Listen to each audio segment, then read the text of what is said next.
uh, how was yours? Ups and down, you know. Yeah, I just went to work, came back home, I and get it. just I didn't even get a chance to I freestyle a verse, but a verse for the track, but I didn't get to record it or anything.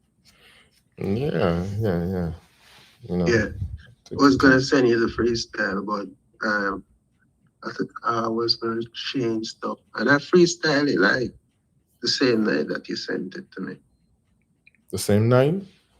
Yeah, I did the freestyle the same night as you sent it. I was freestyling. Mhm. Yeah, but I just didn't revisit it because I like to freestyle and then I go back and then definitely work on it because freestyle is like a child mode, and then I bring the adult in to really fix things, like change things around.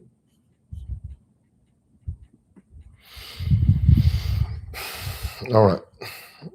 Are you going to share your screen, or you want me to go first? Yeah, just give me a minute. All right. Mm. I'm gonna try set up on my laptop first, and then if that is not working, then I'm gonna just move over to my desktop. As I said, the mix is on my laptop. Windows. I don't have I don't have Fruity 12 on Mac. Okay. Mm.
Okay, I'm setting up. Okay, All right. All right.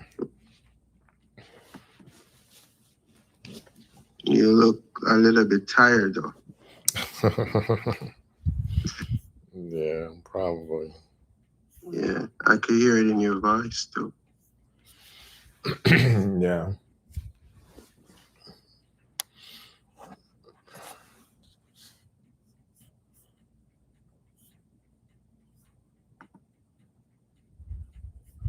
Yeah, I didn't feel like getting on today. I almost want to cancel, but I'm like, no, let's do it.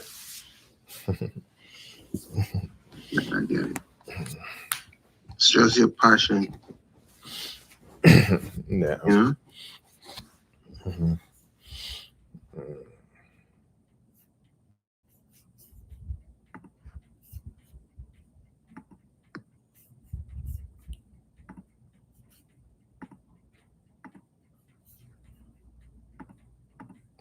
Yeah, let me play the music while you're getting set up, because I just connected to the YouTube live. I didn't realize it was this easy. I don't know why I thought it was some complicated. I think because when I tried it like a few years ago, it required you need to load this software, so they must have updated something. So now we're live on YouTube. So Okay. so let me just play some Okay. music while Good. you get set up. Mhm.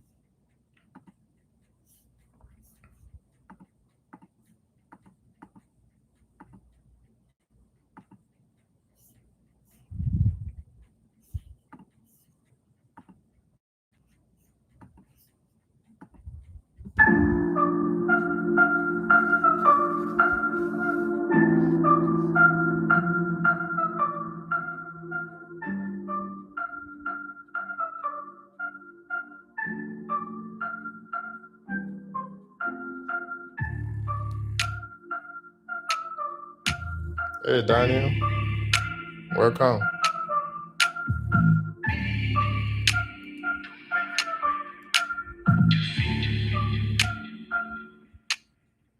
Just trust in me. I Okay, will good let you evening. back. Hey, Just Daniel. trust in me. Good I evening. will be your Yeah, good evening. strength. Just trust in me. I will never leave you. Just trust in me. Good or bad. Just trust. Just Say what? Daniel, you said something? yeah, you asked me how am I doing. I said I'm doing okay. Good evening from here. Yeah, good evening. Where you at in the world? I'm in Sunderland. Someone? Sunderland. What Sunderland.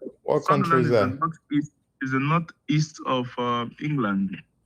Oh, not east of England. Yeah, welcome. Close to Newcastle. Yeah, we have another student that usually come from London too. I don't know what part of London it's from though. Yeah, Yeah. but hopefully maybe But it would join us today. Is but in but it's, the. but it's good to see you.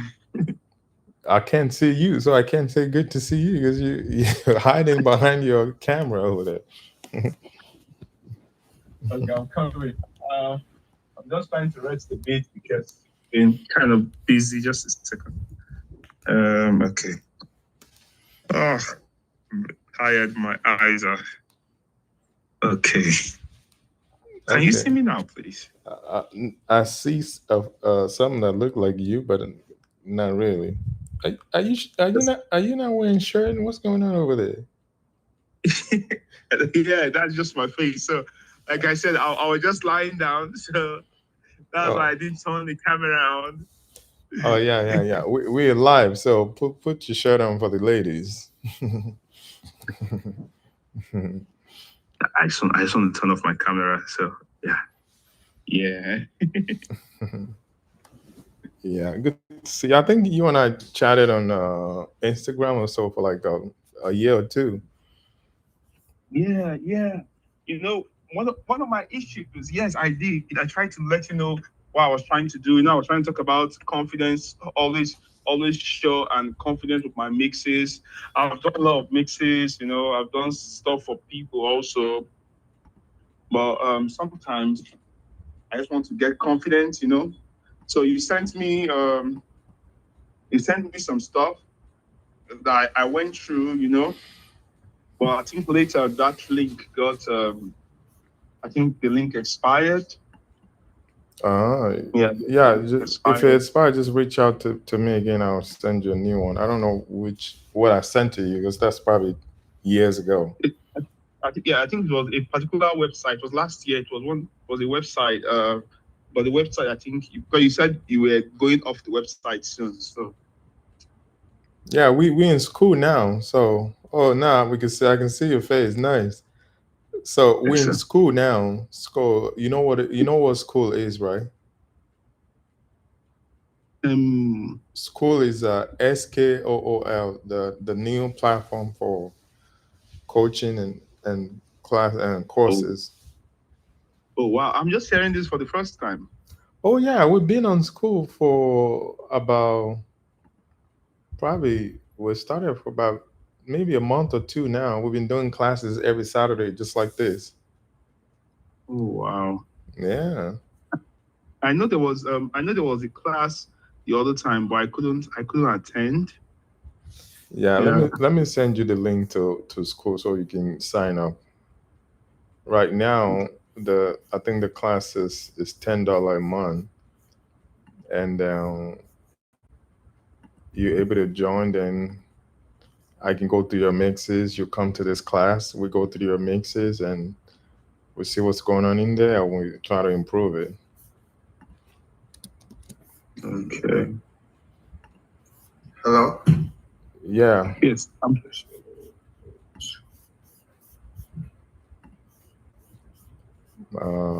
Let me see.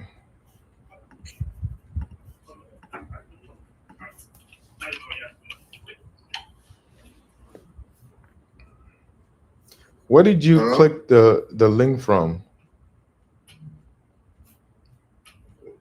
Daniel, where did you click the link from? It's from my WhatsApp. Oh, so you're in a WhatsApp group. That's where you got the link from. Okay. Yeah. Are you guys hearing me or no? Oh yeah. Brian, we hear you. All right. Are you ready to go live? Yeah, I'm ready. All right, go. Let me stop sharing so you can go. Brian, this is Daniel. Is another student that I've been chatting with for about a year or two. Now it finally got to attend one of our classes. Okay. Hi, Daniel. Hi, Brent. How you doing? I'm doing fine. Yeah, I just posted the school link on the chat. So click on the link and go there. And let me know if you're able to get in or not. Okay. Brian, you can go you can go live and share your screen when you're ready. Okay, just give me a minute.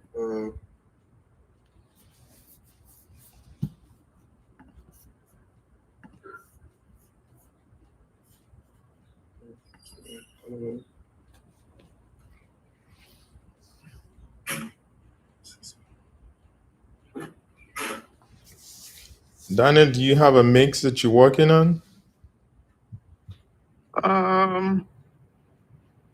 Yeah, I do. I have lots of mixes I'm working on, but Yeah, you should I'm- get ready to go live after Brian is done. it's just that I'm not sure I can hook it up now.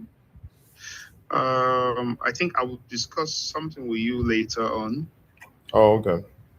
after the class. Yes, so I will discuss something with you and just to give you some bits about what I'm trying to do. All right. And when we are done with that, then maybe I can start coming live too. Oh, all right, no problem. Yeah. Brian, you said you were ready. So if you're not ready, Yeah, let me put my door back on if you're not ready yet. Yeah, go ahead because I'm trying to share this. So what's going on? You're not able to share? No, it doesn't seem like that. Maybe I'm gonna have to disconnect and connect back. Just give me a minute. Because Okay. All right. share. Let me just share my stuff then. Okay, go ahead. All right.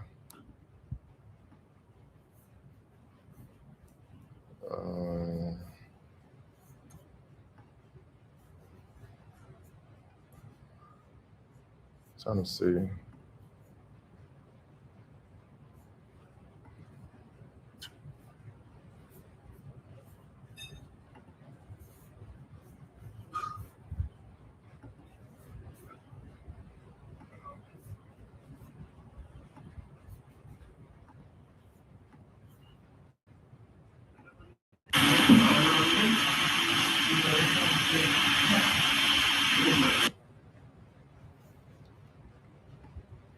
All right. This is a song that I'm working on. I use this to do some practices. So this is the music section of it. No, it has some of the vocals and the chorus section on there. So let me just remove that and play the chorus section. Can you hear that? Yeah, I can.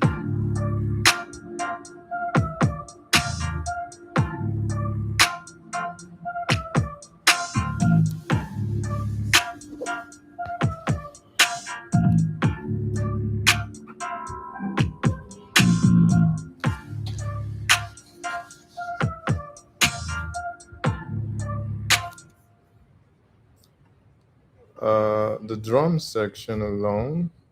Let's listen to that.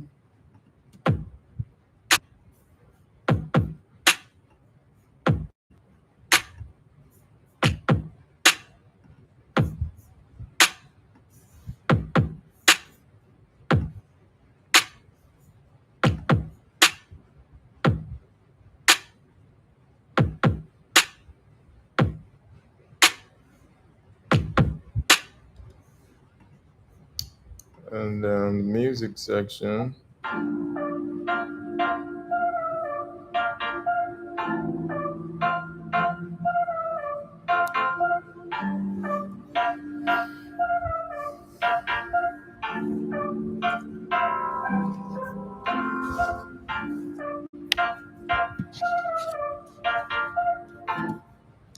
Then the bass section.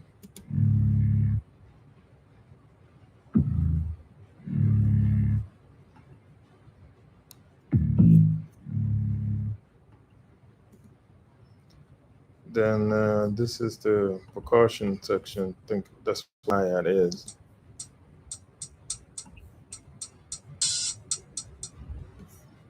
Then the vocals. Let me see. I think I have too much going on the CPU here.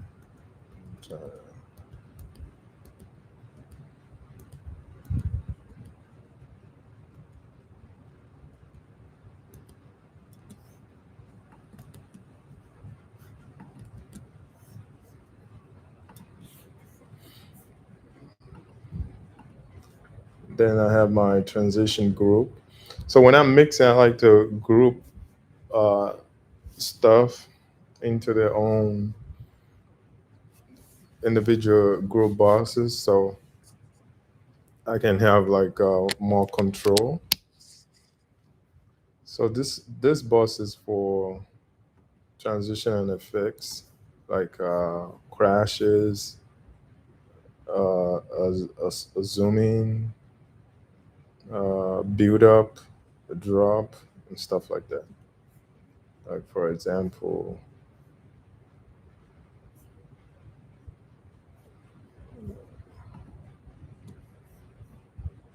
you can't see the screen.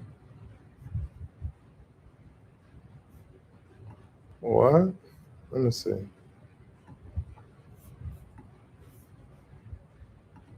How about now? Oh, okay, good. Thank you for that. So this is my transition group. So I put the transition to a group so I can control them if need be. Then, if you like to see what I have on my drum section, which is from all my teachings, I talk about the drum section. It's very, very key. Okay, Brent is back. Let me know when you're ready to go live, Brent. So, in most of my teaching, I talk about the drums, how important it is. So, this drum section has an EQ. I have Orion on here. I don't know if you know about Orion. You don't really need it, but uh, Orion is like a combination of most of the stuff that I put on my drum, so that's why I use it. And this is the plugin. I have a version of it in my Waves Clapper bundle. I think Daniel, I think I was talking to you about the Clapper bundle back in a year or two ago. Do you remember? Yeah, yeah. Let me show you. Let me bring it out so you can see. So this plugin called Orion is a plugin that was created that combines most of the stuff that Clapper has that I built inside Clapper as well. So maybe we should actually audition that to see how close this plugin is or how close mine is to what the plugin is doing. Studio Burst.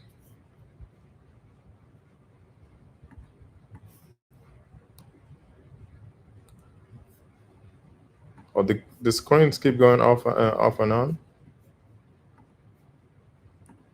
Oh, okay. So this I want to audition some of the plugins in the Clapper. Let me see if I can bring them up. Local. I have a Clapper drum. Yeah, Clapper Drum Master. Yeah, let's try that. I'm gonna show you guys what I have in there actually, so you see. So I'm gonna turn off the Orion and everything inside there. Besides the limiter, I'm gonna leave the limiter on. This is a limiter that I use, K-Clip. So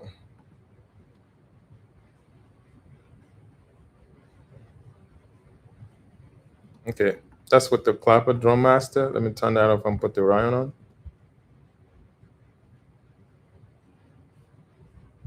Yeah, yes. Okay, let's check the gain staging from here. Uh,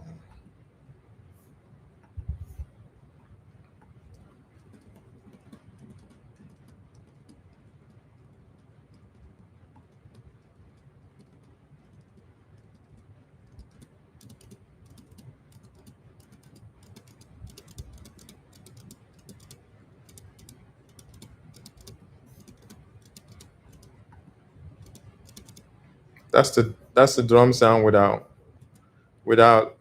using Clapper and Orion. Can you guys see this? Okay, so let's test Orion again. Yeah, Orion has that body uh, on bottom. I like that with the Clapper.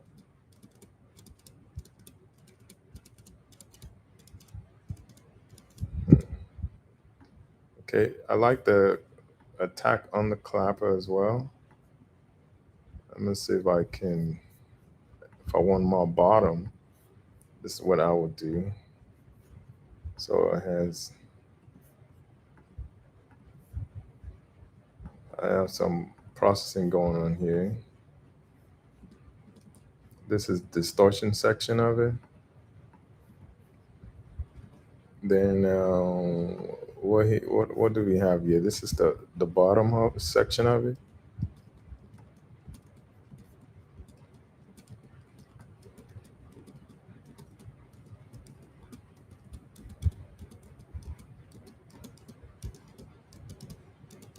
Hmm. See, it has more bottom when I switch it from 20 to 30. I don't know if you can hear that. Yeah. Then if you want to have more bottom to it, we can turn this gain up. But I think there is a click that I need to bring down so I can hear more of the bottom. So reduction instead of addition. You see now you can hear that more bottom because this section right here is the attack. If you need more attack, you hear that?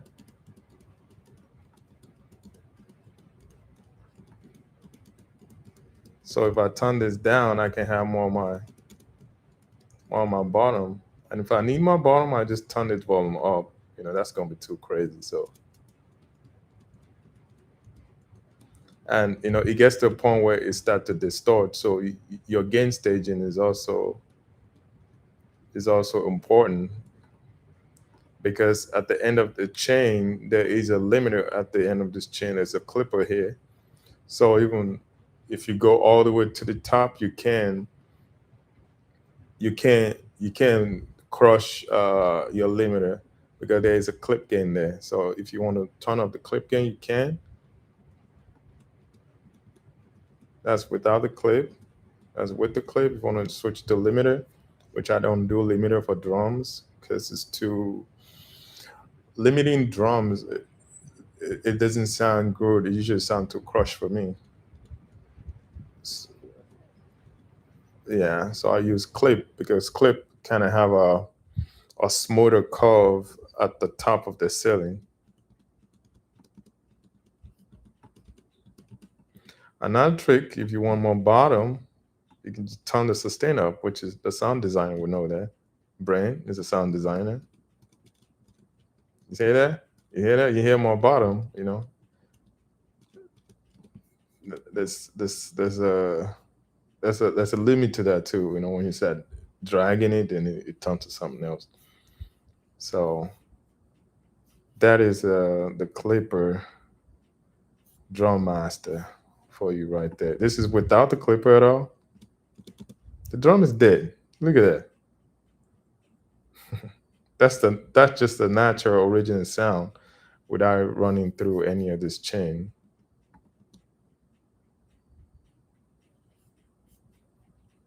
And the first thing I did was to turn it down. This is minus 13 dB on the input gain because there's so much processing going on in terms of the hotness of the distortion and everything. At zero, it's going to be distorting. So that's why usually I have a gain in front of the master so I can gain stage it. But if you don't have a gain plugin in your DAW, just use this input gain right here. So this is without me gain staging. Here how crazy it is. You hear that? That's a lot of distortion because the signal is just too hot. So you need to bring it down. That sub come through at minus 15. Ooh, yeah, that's a lot of good electronics going through. Let me show you guys what's going through there. So I have a Putec, which is one of the most powerful harmonic distortion plugin. That's why I turn it all the way up so you can have all the harmonics of the electronics going through the chain. That's the first thing on the chain. Then I run it through a parallel processing with even more harmonic distortion. See that? NLS back to back to back to back, like a bunch of them. Then I run it through a sub. And here you can switch this from 80 to 40 sometimes. If you want to even go deeper, you can go. Ooh! You hear that, sub? Did you hear that? Can you guys, are you listening on earphones or are you listening on a laptop? Yeah. Yeah, you can't hear what we're hearing, Daniel. You got to get on the headphones. Because, yeah. So, you see the difference between the 80 and the 50. The 80 is like an upper punch. You know, the frequency of 80 is higher. If you want more like subby, you can go to 50 or 60. You see how you hear that roundness on the bottom just comes out. It's a beautiful sound. So anyway, yeah, sure.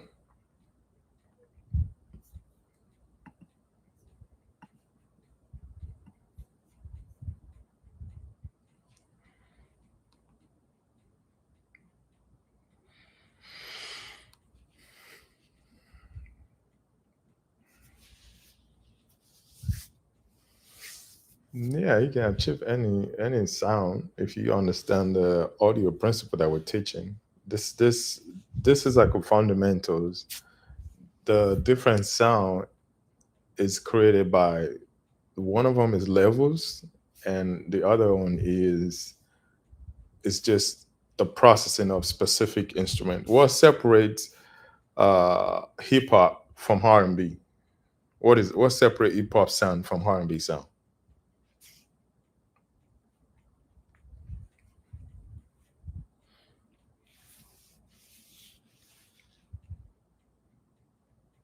Yeah, it's a level on the processing of specific instrument because every genre has one thing that defines them. So if I'm making a pop song, I know for pop song I can't go lower than 40 hertz.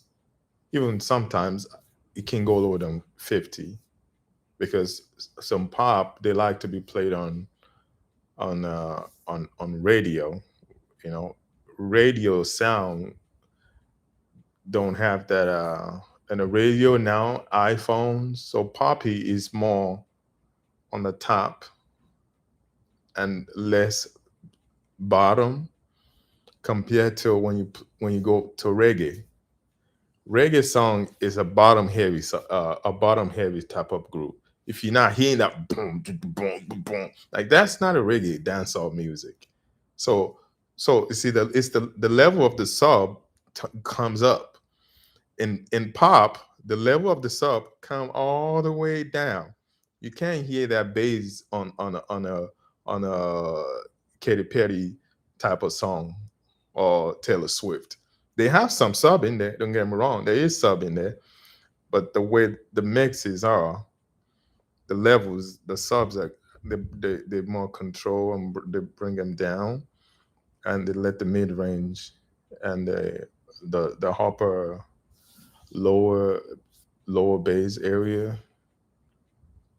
So those are the things that, in my opinion, differentiate a genre. For Hillsong, what is the main focal point on a Hillsong? We have vocals, which is every song that has the main vocal. Then after vocals, what are the most important thing?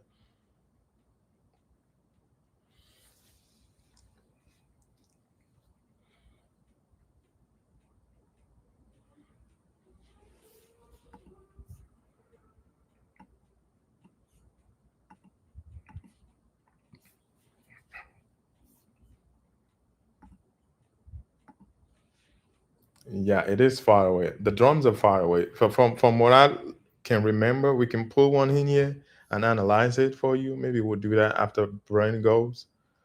We bring one of them to the session. You ready?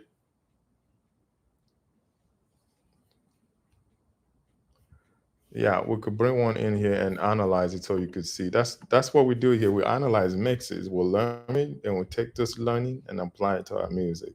That's pretty much what most of our classes do. So, not yet. Let me stop sharing. Hey, go ahead.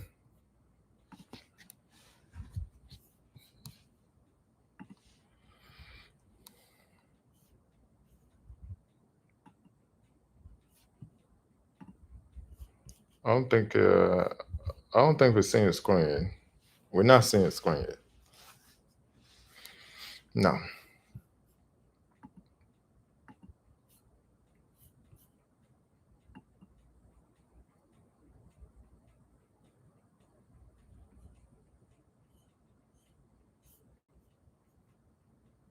Yeah. I see it now.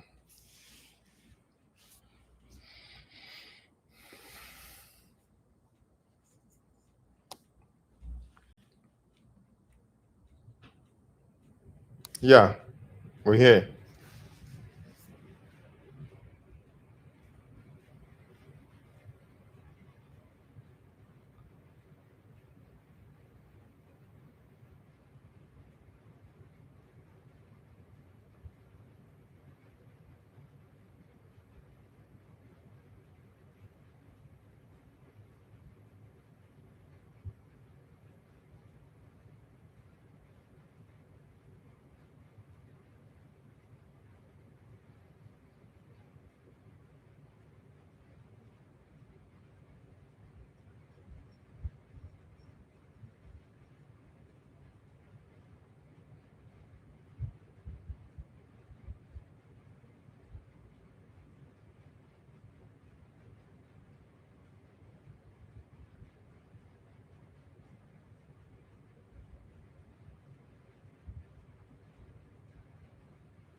Yeah, bro.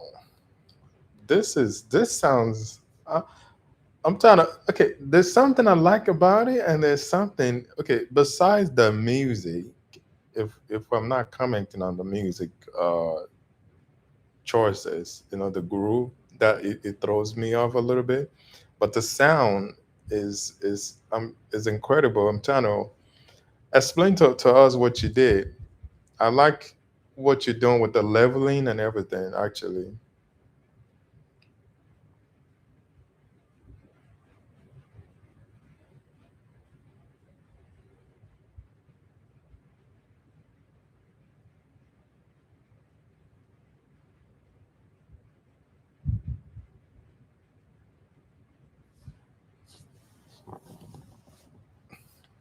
yeah, gadget, yeah.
Hmm.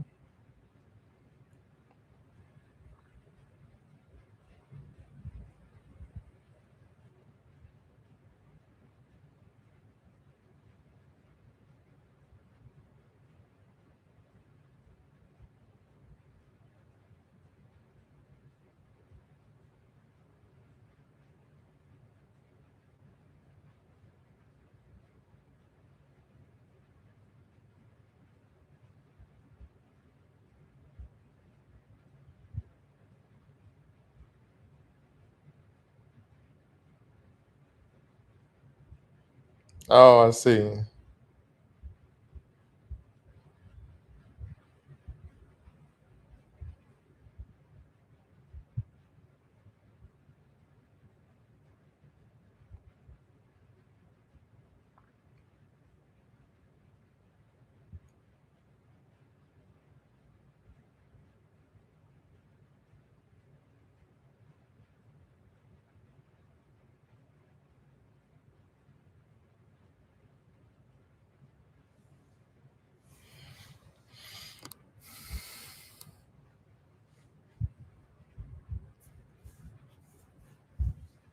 Yeah,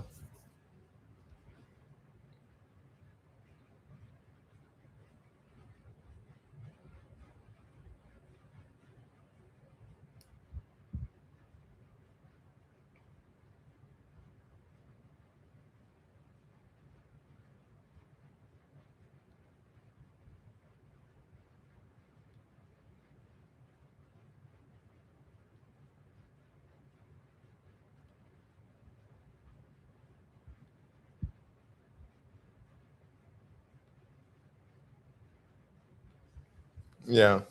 Let's see your vocal chain. I like the sound of your vocal chain. I want to see what's going on.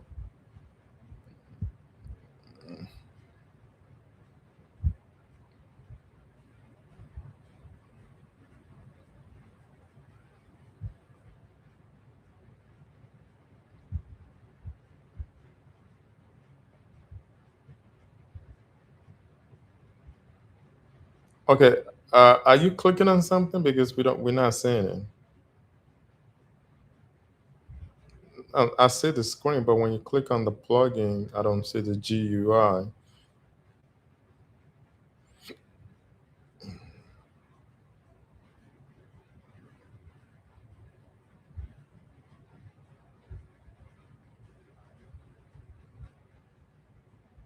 Oh yeah, okay, I see that.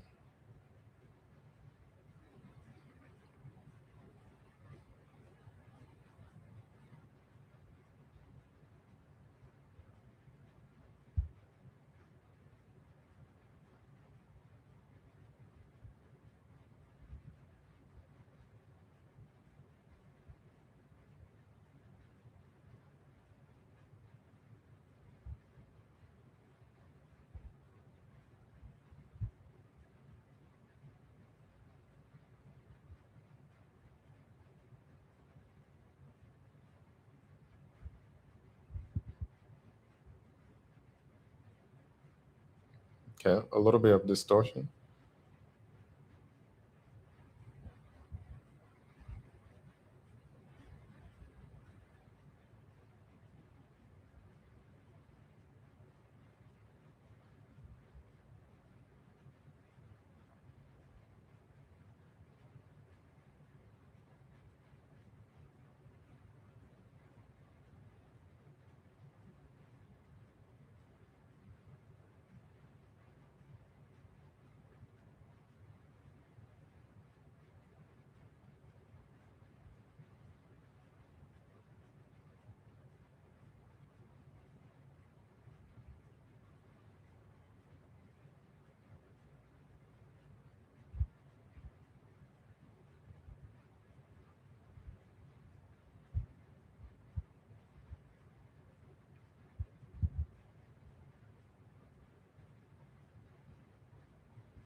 Okay.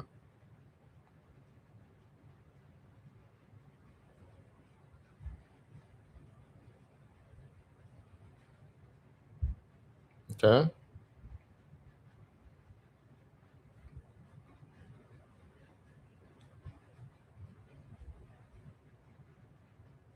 Yeah, let's see what you did on the EQ. Let me see.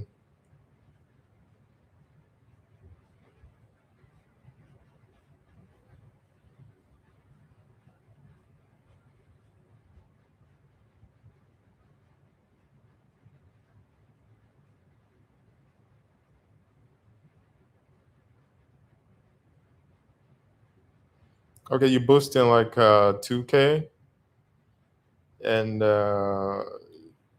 is that okay? 2K, and is that 16? No, that's like 18K.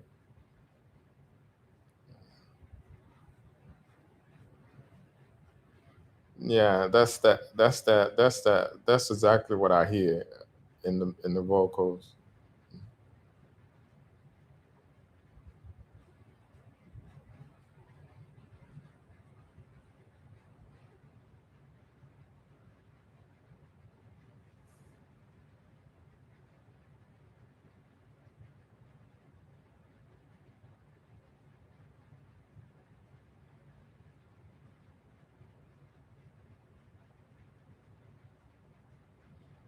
Okay, let me hear after the EQ before the one. Then I want to hear after the one. Before and after the EQ, before and after the one.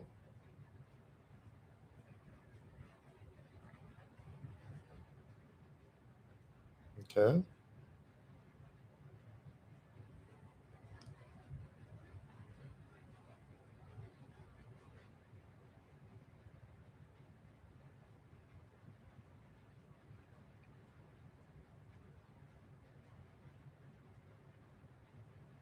Yeah.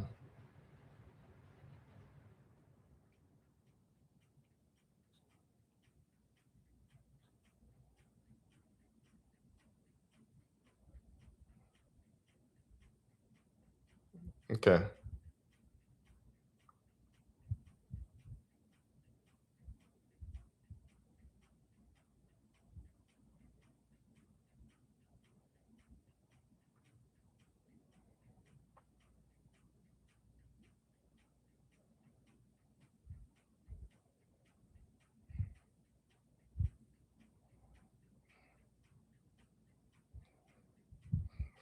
Yeah.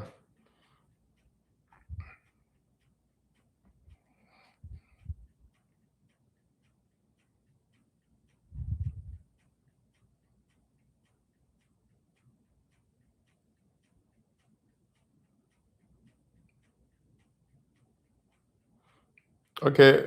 I like that. Let's hear what let's see what you did on the effects, the delays, and those are actually really nice too. What you did on the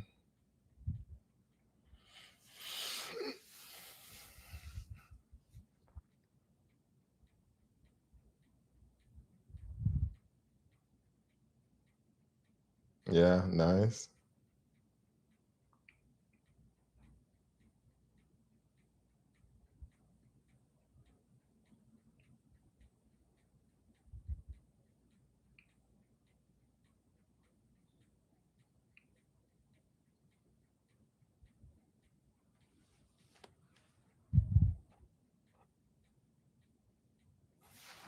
Mm-hmm.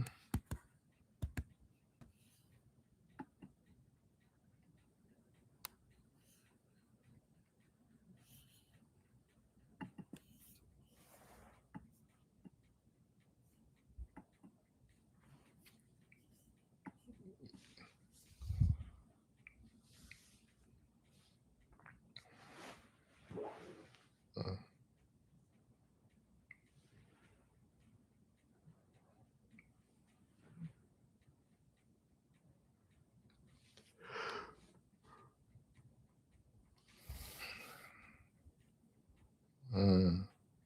Yeah.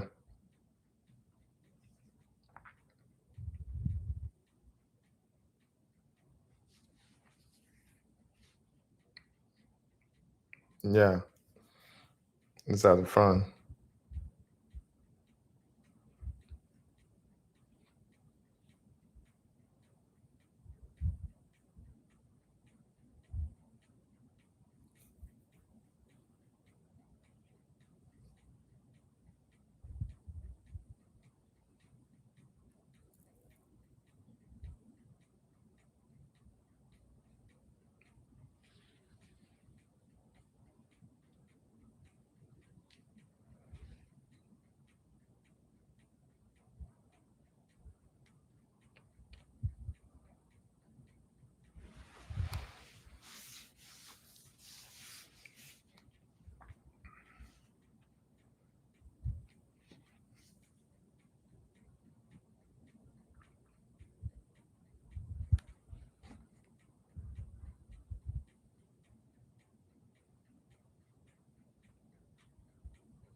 Okay.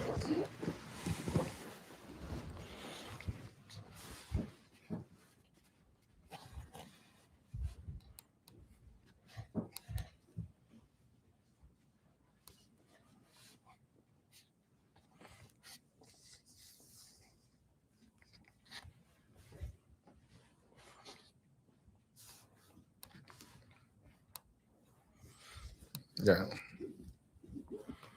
Yeah, yeah. That's why I like it because I like the sound of distortion. Yeah.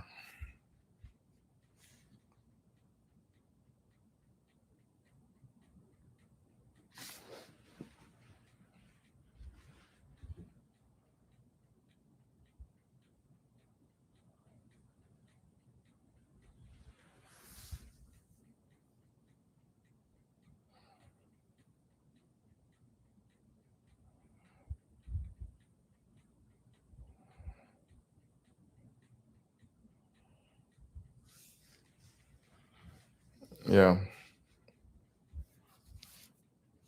Yeah. Mhm.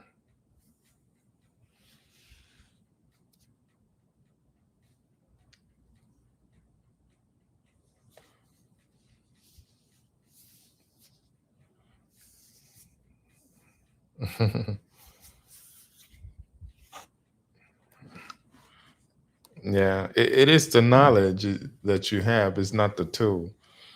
The tool is just the tool. You gotta. If you don't know what you're doing, you don't know what you're doing. Don't blame the tools. Yeah.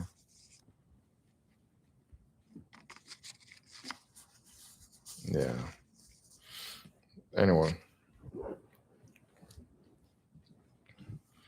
Yeah. Thank you for sharing, though. I learned a lot from this. I'm sure Daniel learned something too. Daniel, did you learn anything or no?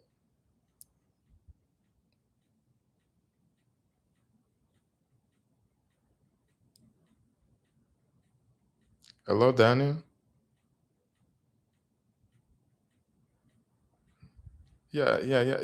You don't have to mute. Yeah, yeah,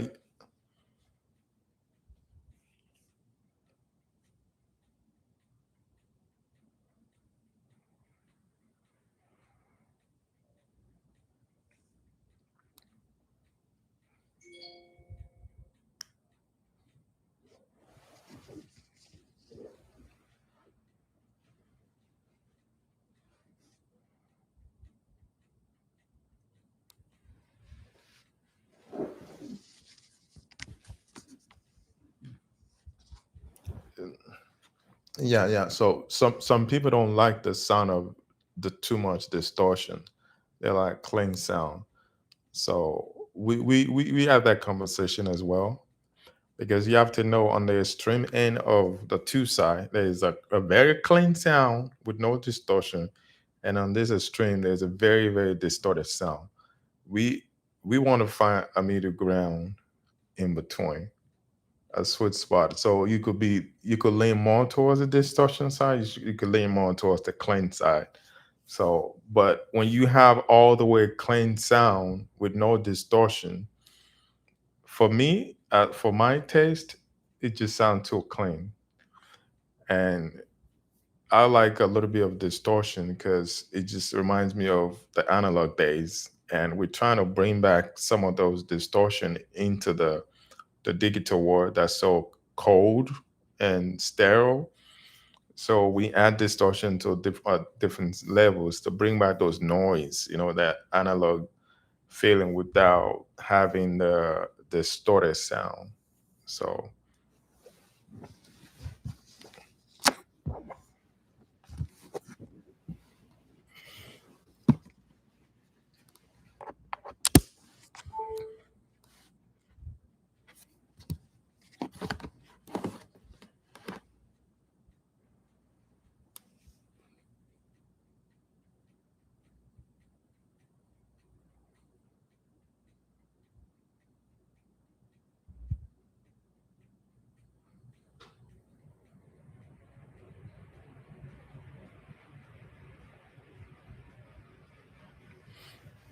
okay, okay. Let me prove. Let me prove one point right now. You see, hearing that vocal, there is a section in your vocal that sound too much distortion. And what I would do if I don't want that distorted sound is to turn down the mid range, because if you look at the span, the the 200 to 700 area has a lot of distortion.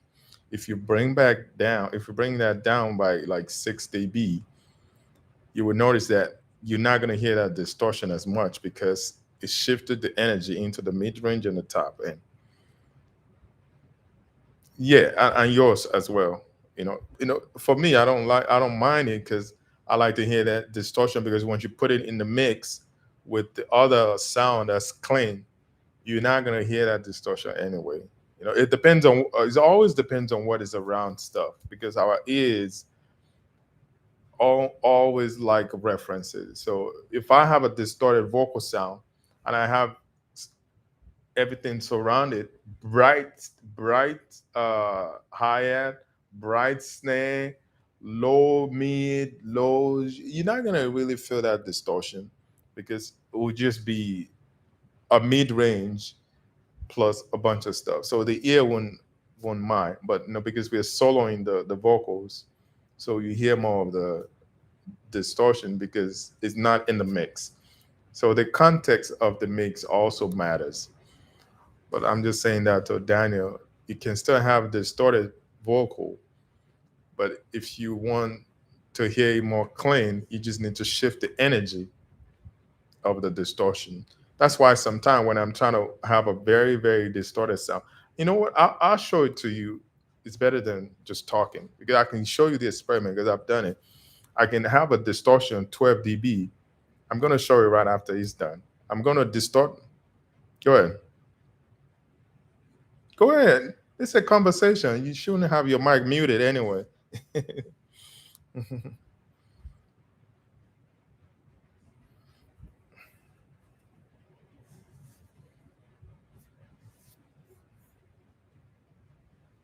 Oh, hold on. I stopped recording. Sorry, man.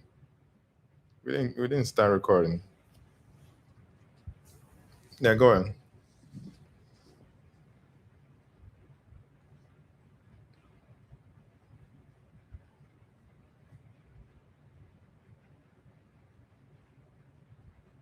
Yeah. Oh yeah, I use that a lot.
That's exactly what I was just saying.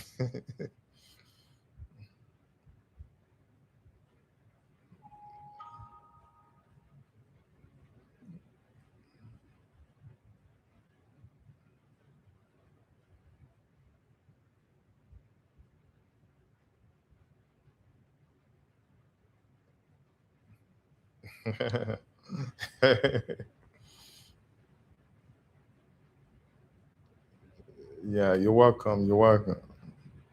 Yeah, yeah. Thank you for saying that because I don't know who's watching my stuff. I just discover these things and I put them out there to the world. So, and if I don't hear that people are actually learning something from it, I don't know until you say something.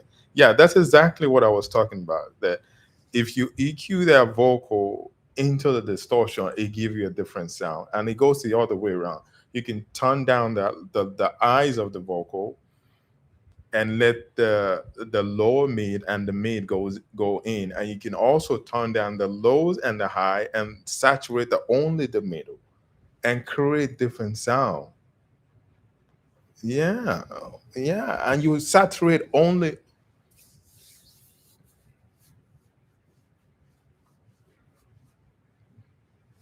Yeah,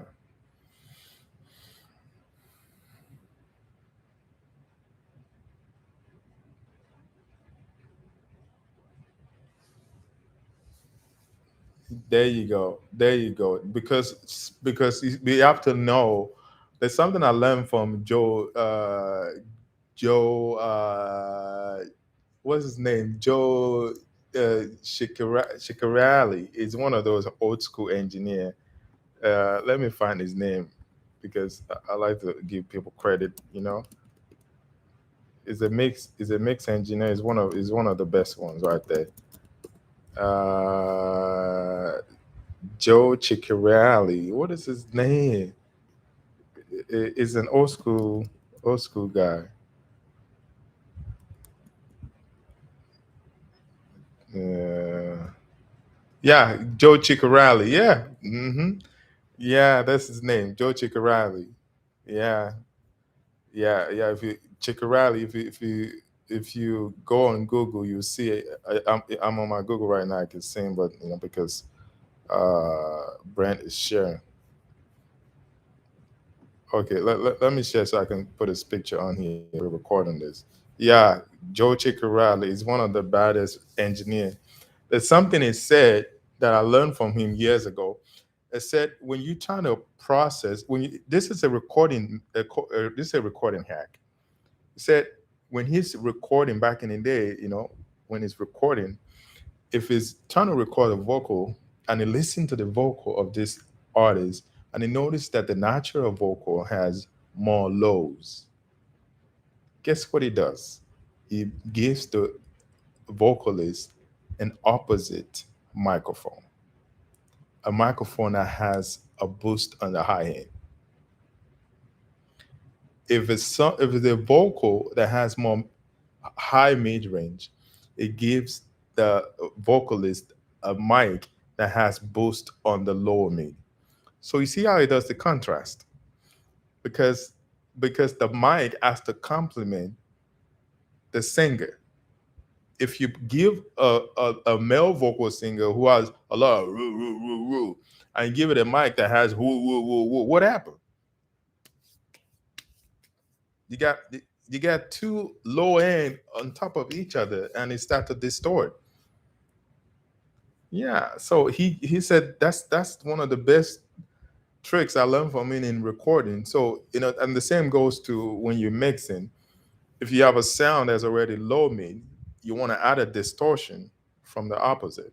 So when that's the reason why that trick work for vocal because vocal is a mid range, high mid vocal. So we want to turn down the lower side of it so we can push the distortion towards that area. And for a bass, you want to saturate that area. You have to turn down the higher end so the side of it can get saturated. And also you want to also you can also do the opposite as well. So Hope that makes sense. What I'm trying to. Yeah.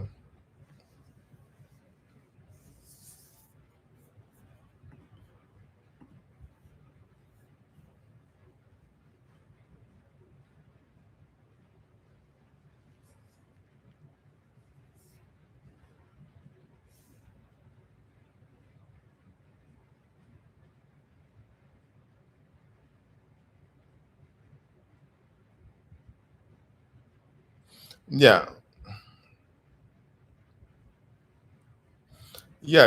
Yeah. Which is what I'm trying to explain.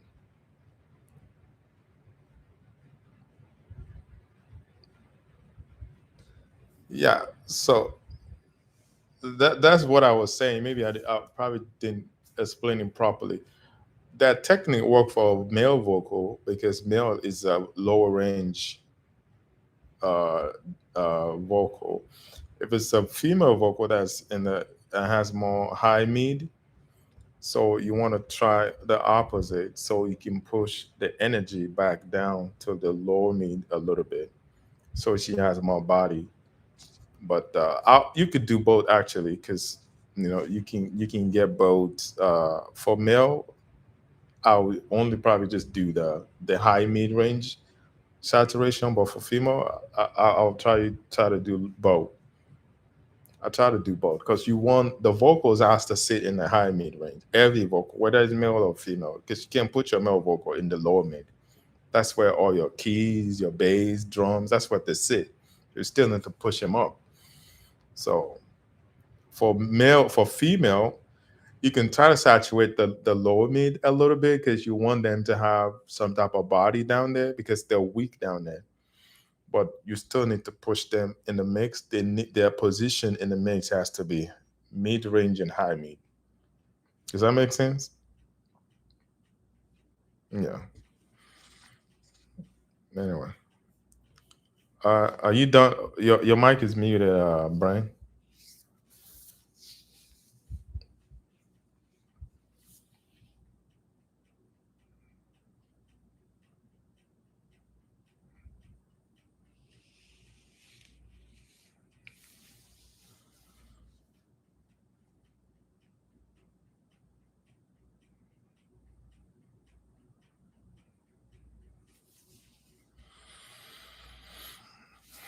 Yeah.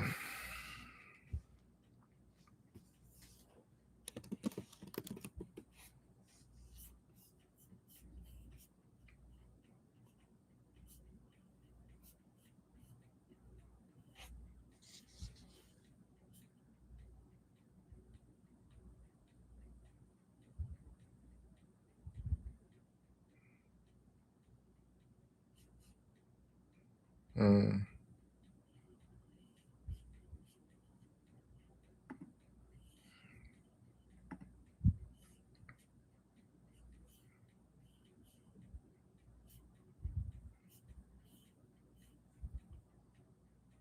Oh yeah, I remember that.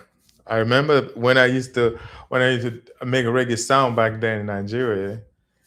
You would have with sound design just like a sine wave that's only playing the 60 hertz, 50 then you have a pluck that's also replicating the same note but on the higher, and it sounds so crazy, like a big bottom type of sound and a pluck just playing. You know Cobhams, right? uh that's what he did for that song he did back then. I don't know if you know that reggae song he did back then with the face, because that was the trick that he used back then. Because I'm a producer friend with him. We kind of grew up together, so that was the trick he used back in that song. Because I saw the session.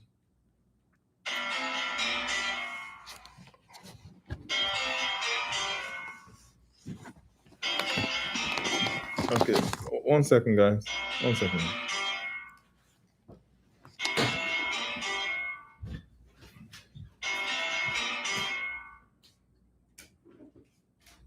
Hey, hey. Tiens, bring back more class, you know. ṣé gbọ́ mo wà ní kíláàsì jẹ́ ń pè é ń gbàdá mo wà ní kíláàsì ṣùgbọ́n ìyá mo ń teach lọ́wọ́ sẹ́ máa pè ní tí máa ṣe tán ṣé gbọ́ mi ṣé ẹ gbọ́ mi ni hello mo ń teach lọ́wọ́ máa pè ní tí máa ṣe tán ọ̀rà.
Yeah. I want you guys to continue. I just want to get the song. Give me a hill song that you like to mix so I can prepare for the analysis. So while you guys continue the conversation.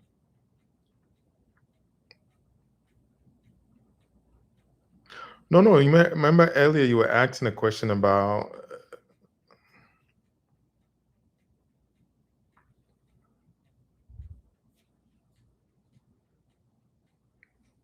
by who?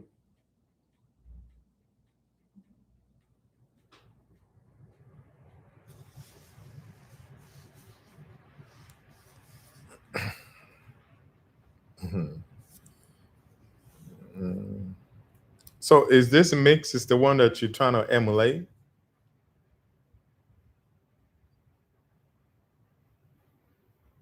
Yeah, I know. I listened to his song. Mhm. My favorite is song that I like the song is Ocean and What a Beautiful Name It Is. Those are the two that I like. I think there's one more after that. Yeah, that's like a billion view song. Mhm. So let's analyze that one then. Okay. Yeah. So you can continue while I prepare the expert analysis while you guys do that.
Yeah, I'm ready when you guys are.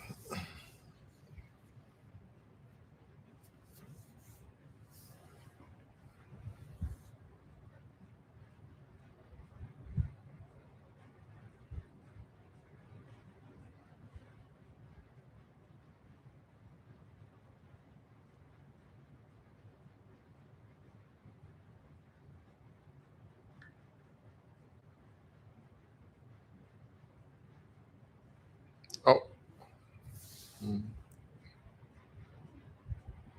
Which one? Which video is that?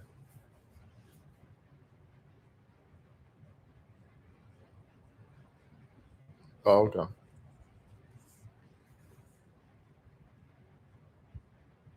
Oh, okay.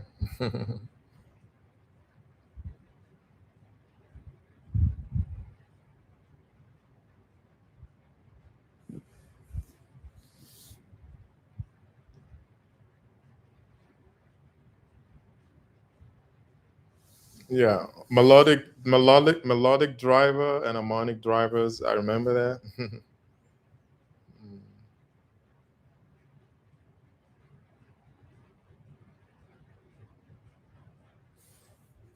Oh no. Yeah, yeah, yeah, yeah. No worries, no worries. Hmm.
Yeah, they choke.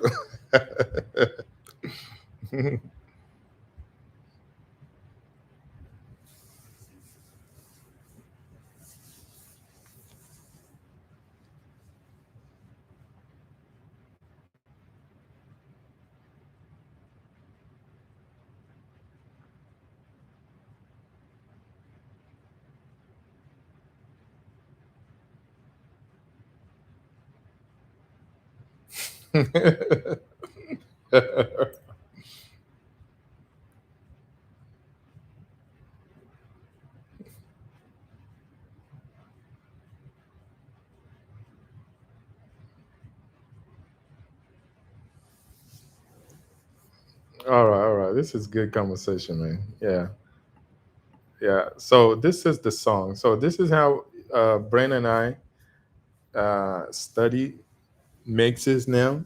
This is what I discovered when I was a student of mixing, trying to learn everything online, watching YouTube video, and I got to a point where I didn't like my mixes. So I think it must be the Holy Spirit or some God divine that just told me, how about you just go to the source?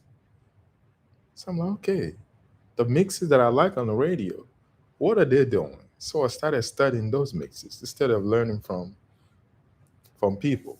They're just confusing me. So I started doing that. I did that for consistently for about 3, 4, 5 years, and I still do it today. So I introduced that to Brian, and he's been doing it. And this is how we learn. We learn from something gone, but that's gone ballistic on the internet. A big hits, and you learn what is it about this mix that make it appealing to millions of people. This song has billions of views on YouTube, billions of plays on Spotify. And those are the songs that I study. I don't study anything that people don't care about, because there's something in there that there's an emotion that people like. So we have to study what people like. And once we study that, we start to make a note. And we make those notes, and we have a whole arsenal of learnings that we can pull from when we're writing our own songs or mixing our own song. So you're gonna see us do this, for the first time, Daniel. Yeah.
Okay. After that goes into the bridge.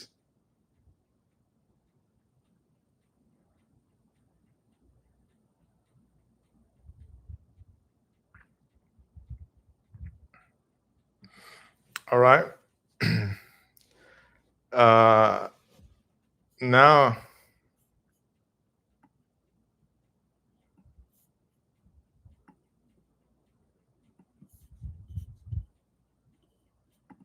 yeah, because the genre, the Hillsong genre, the musicians, they love pop. You can tell in their production, but they created their own sound, and but they were all the principle were built on top of a pop song. And even the writings, the structure of the song, the way they use contrast in the verse and the chorus, that's the pop formulas. You see how big the chorus came in. Look at it. You can see right here. Look at the chorus section. Look at all the stuff that came in. Look at the verse section. You see, that's a pop formula right there. contrast from small to big, small, big. Now you contrast verse B, verse the chorus. So that's a power formula. They're doing that. So this remind me of a song that I just released with an artist. Um, you guys remind me to play that mix after we're done with this, so I could show you how I think I use some of the stuff from here and from another pop song, so I can show you because I remember I used some of the tricks here. So I noticed the background vocal for me, what created that atmosphere. I remember when I was doing this in my mixes, what created that atmosphere was the background vocal and how heavily reverb it is. Because in terms of the sonic contrast, the background vocal and lead vocal is the thing that has the biggest contrast. And I can prove it to you guys. And when it comes to making a human fall in love with something, contrast is number one. Like even in viral content, go and watch viral content and pay attention. They contrast is what they use. Most of them that understand how to create viral content, they use contrast a lot. They say, uh, this is what happened." Even comedian use the same thing. Uh, if you're Nigerian, Daniel, you will be able to attest to this. Most comedian, when you crack a joke, is what it looks like to train a child in Nigeria versus what it looks like to train a child in America. How a Nigerian that just came to America versus a Nigerian that just came to Nigeria, or how people live in a rich neighborhood, how they live in a poor neighborhood. Contrast. Like, look around everywhere, you see contrast. It's everywhere. So the chorus section. Let's solo the chorus section alone.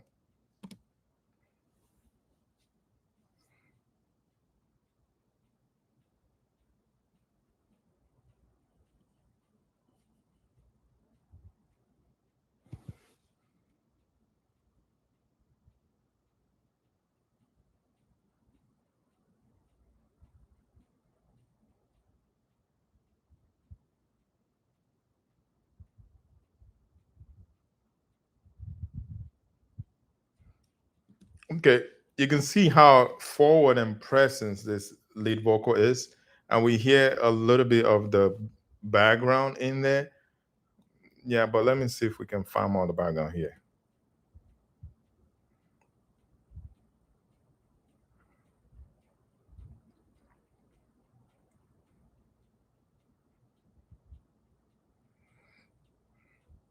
This is one thing that me and Brian has learned. So let me give you that gist right now, so you can put it in your asana. When it comes to the music, let's look at how wide the music is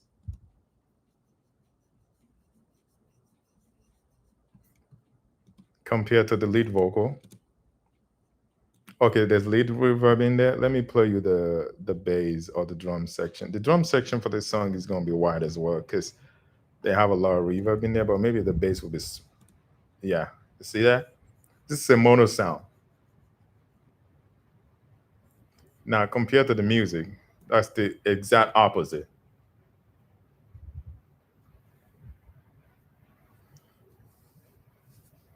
So that's one thing you got to know. That's the contrast of the mono sound with a big wide sound. That's the stereo versus the lead vocal. There's presence in the high mid range. See, this is where the lead vocal in the terms of frequency.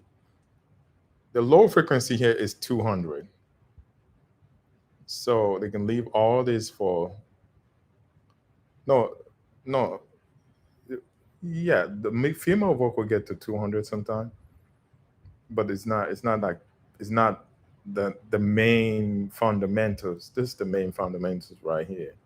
This is just harmonics that go to the back. Sometimes harmonics come to the back and go forward. So That's what I'm guessing it is, but it could be the fundamentals. Let's see.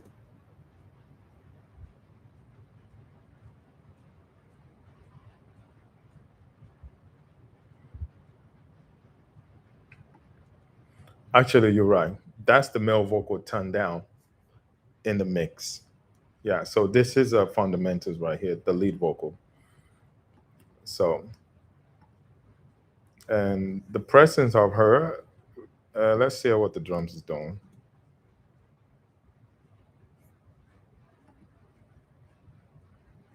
Yeah, yes, this is nice. You see how they scoop the crap out of that drums? Why did they do that? The vocals.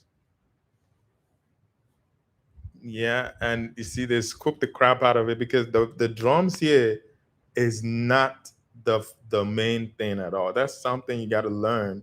And this is exactly what I did in my mix. I'm going to show it to you. I don't think I scooped my as crazy as this, but the drums, it has to be dark, even though it has some brightness to it, but it has to be dark to move to the back because we don't want the drums in the front because the way that they design their space is the vocal, the music, and the background vocal. So the bass is just, those are just like afterthought.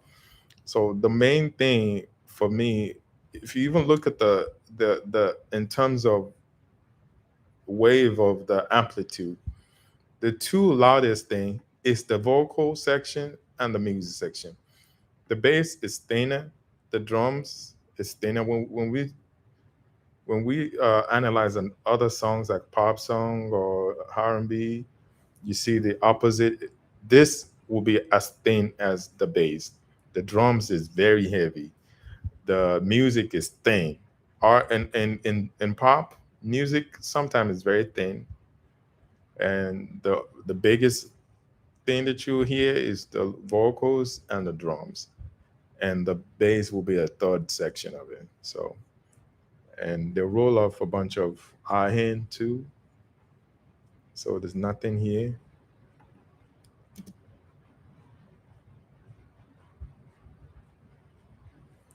And in terms of stereo, is pretty much mono except for the tom that's pan right. Yeah, there's and they always tom heavy too, most of the tracks.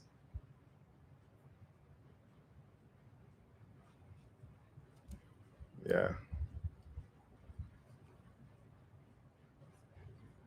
Okay. Yeah, I see.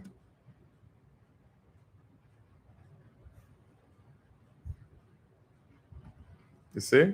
They still scoop the crap of out of that mid range. That vocal is the front and center.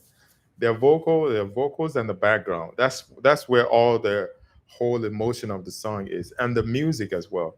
So those are the three biggest things: the vocal, the background, because they contrast the lead vocal, so that create that emotion for us.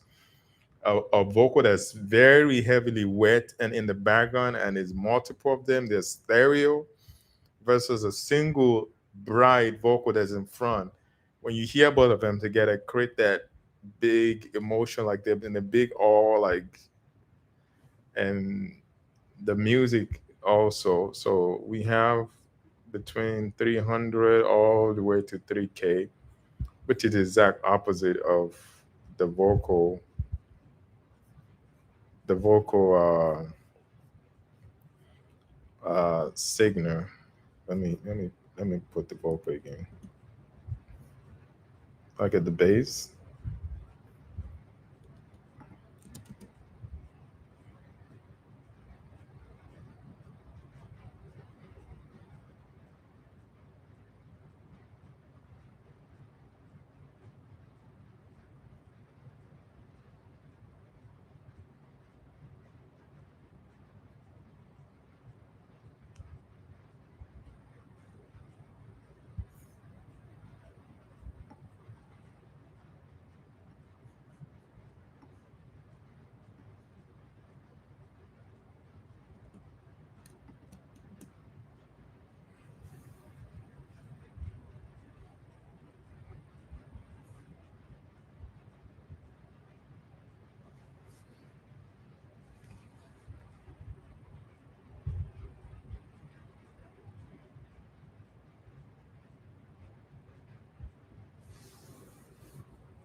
Okay.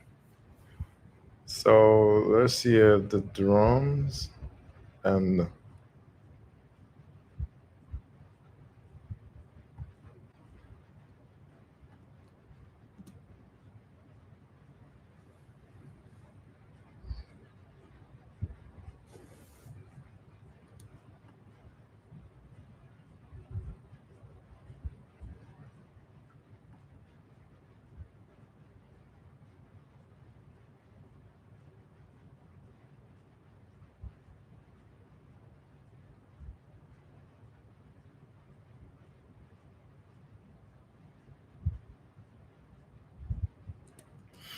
okay. This is one thing that I want you guys to take away from here, and Brent would know this because I've talked about this before. So when you hear the mix, before you're able to actually see what's going on, Danny, I want you to answer this question first. When you're hearing the full mix, let me remind you of the full mix again.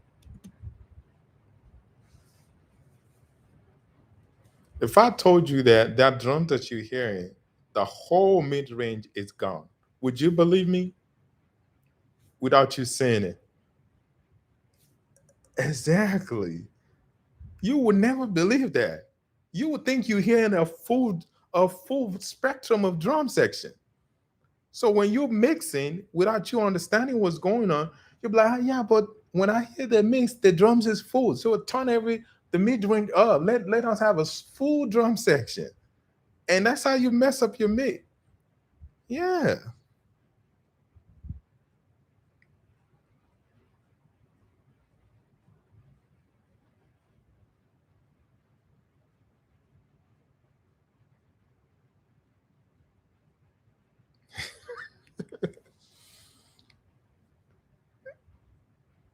Exactly.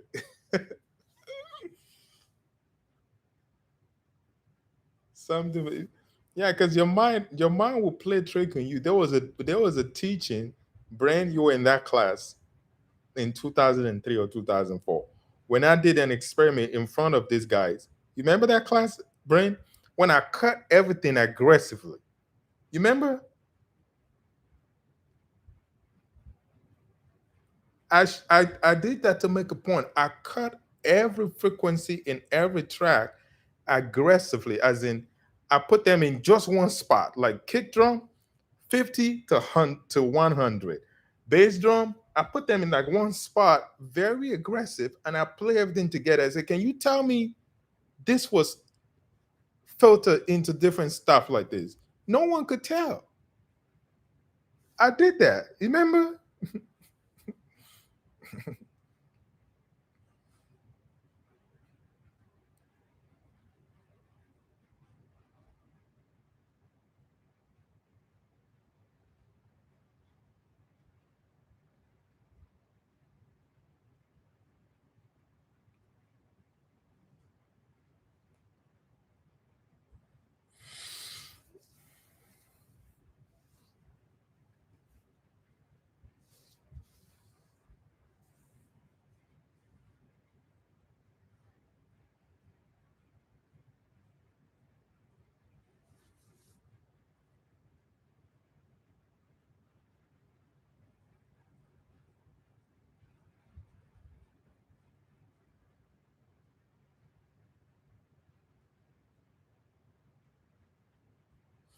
Yeah, because the contest is always the key.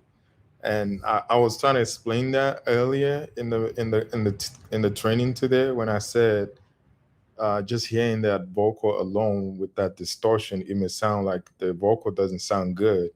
But when you put it in the mix around other element, there's the opposite of what that vocal sounds like. You don't hear anything because that's the trick. So when we're mixing, you have to understand there's something called the psychoacoustic of the human hearing. There's a lot of tricks that our brain plays on us because you think you're hearing something, it's actually your brain that's actually giving you the perception. So it's called the hearing perception. So because you could think you're hearing something, but your brain is telling you something else.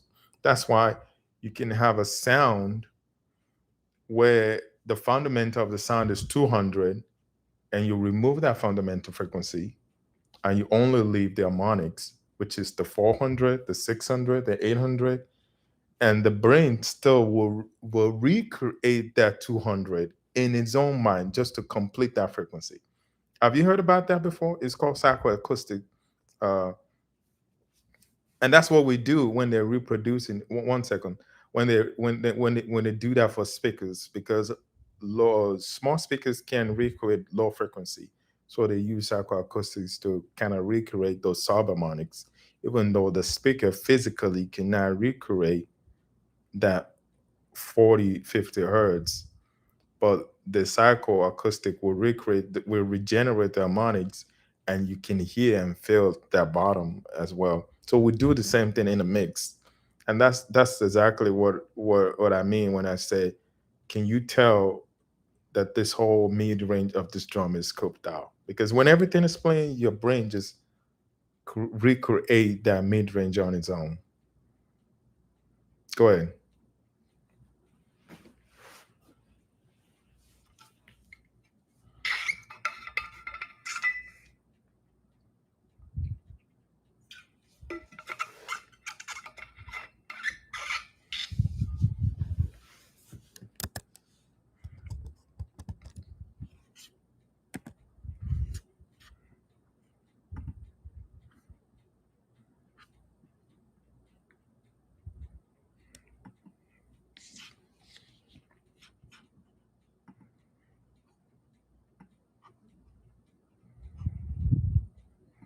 Yeah.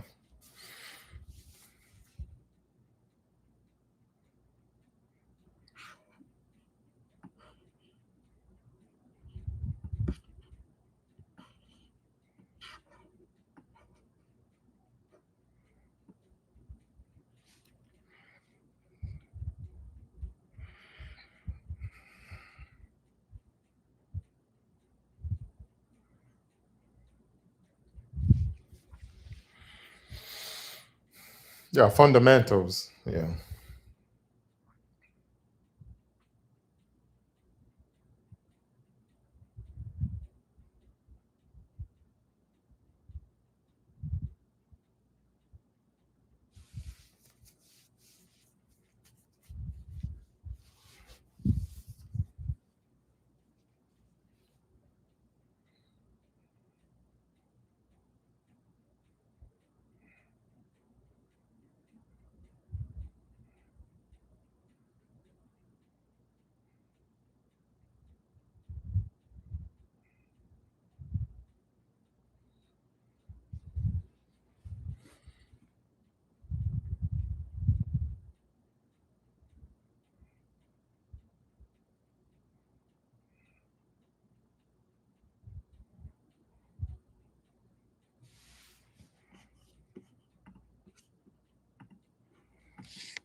Yeah.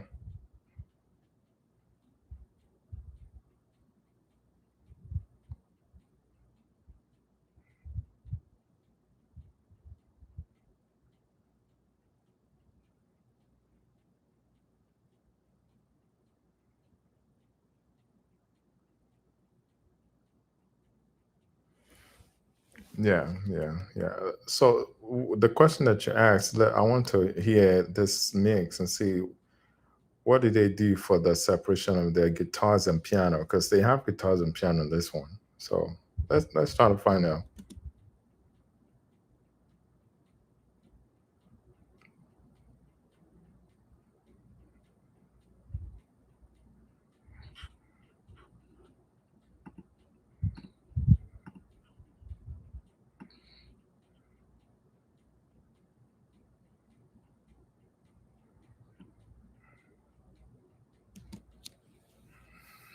Did you just see that?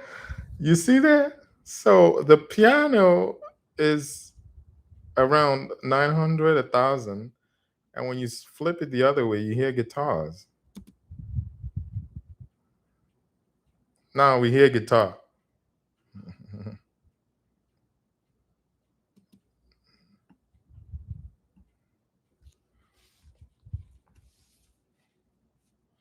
Yeah. So yeah. So you turn down the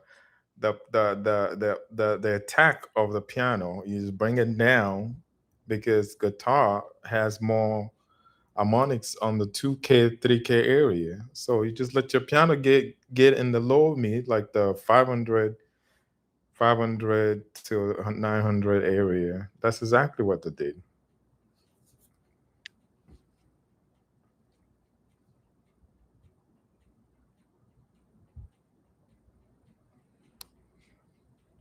Yeah, let me tell you what one of the greatest mixer. I used to be like that too. I used to, you know, think about, you need to automate, you need to automate. Yeah, no, but this is what he said. And when he said that, Manny Marroquin said it in an interview. It said most people that rely on automation is because they don't know how to mix. it's uh it's you actually create more work for yourself. Why are you automating back and forth unless your automation is actually creative automation, which is you turning volume up in a creative way, not trying to use automation as mixing. You need to solve the masking problem in the mix first. Don't try to turn something up because at the verse section the piano is too low, so you automate the piano to go up. Then instead of actually solving the conflict, you have to solve the conflict problem first, then you automate. And most of the time when you solve the conflict in the frequency conflict, you don't need to automate that much. What else do you need to automate? Like, I don't automate. If I do automation, it's probably just writing reverbs going up and down, or there's a reverb throw or delay throw I want something to do. That's the only thing I automate. Everything else, if I need automation to solve a problem, I duplicate the track. Maybe I want a bass to have a more harmonics on the 800 area, 400 area. Duplicate the track, put saturation on the bass, cut the low. That's it. I don't need to be automating this and that. Whatever you need to solve that problem. Don't try to rely on automation to be solving a mixing problem. That's just being lazy, or you don't know what you're doing. Yeah.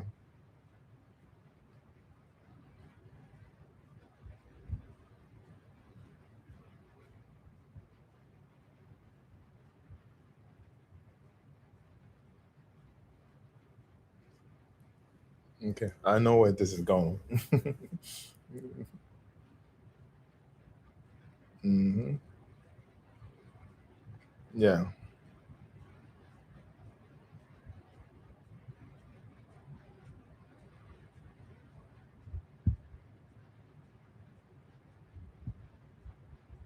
Yeah. Hmm.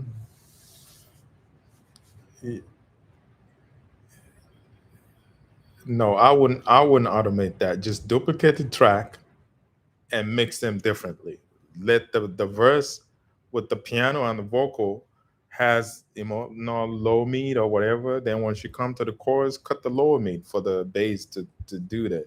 That's it. You don't need to automate that.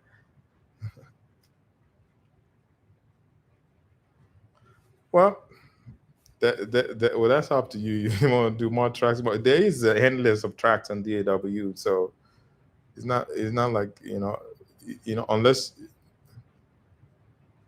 yeah, just duplicate it and just cut. And when you do that, it's permanent because sometimes the automation just turns itself. Exactly, and sometimes the automation goes off, like you don't remember it's off. So you know it's just too much complication. Just simplify it. Duplicate the track, mix one for the verse, mix one for the chorus, and the story.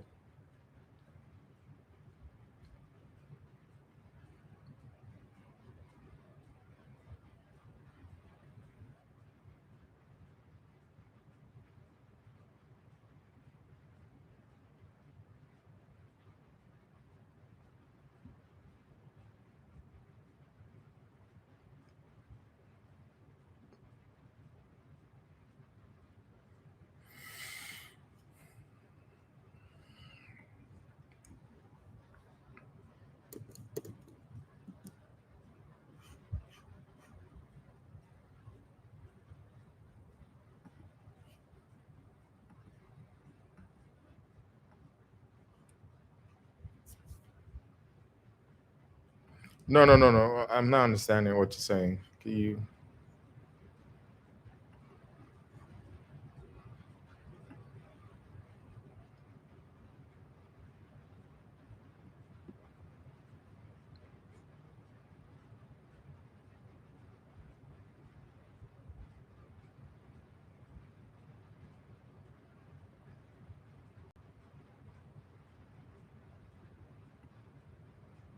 Yeah,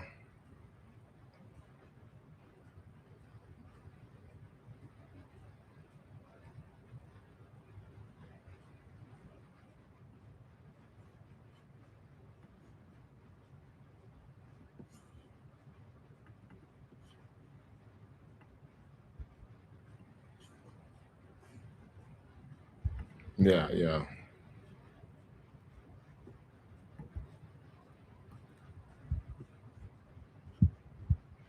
yeah, yeah, yeah. Makes sense.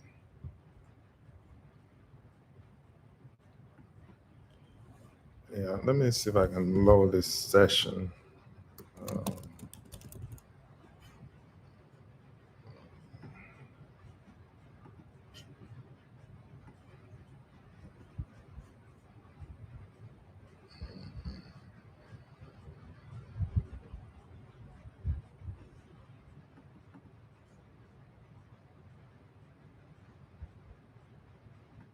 which one?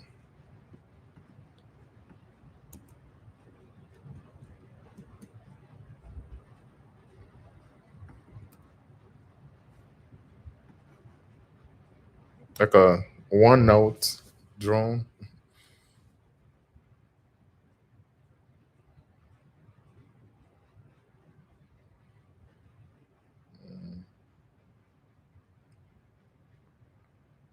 Yeah,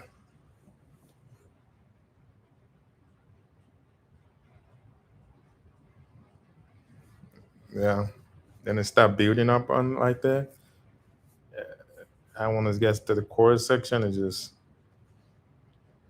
slam you with a whole bunch of goodness.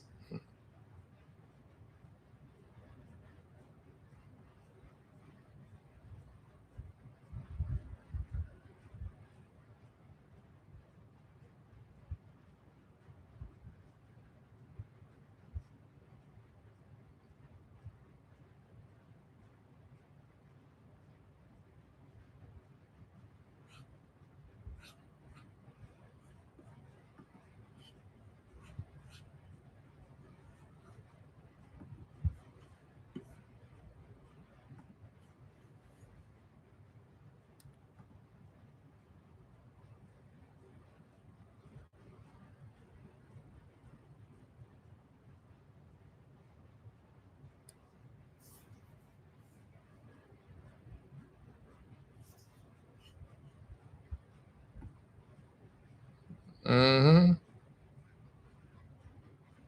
See that level.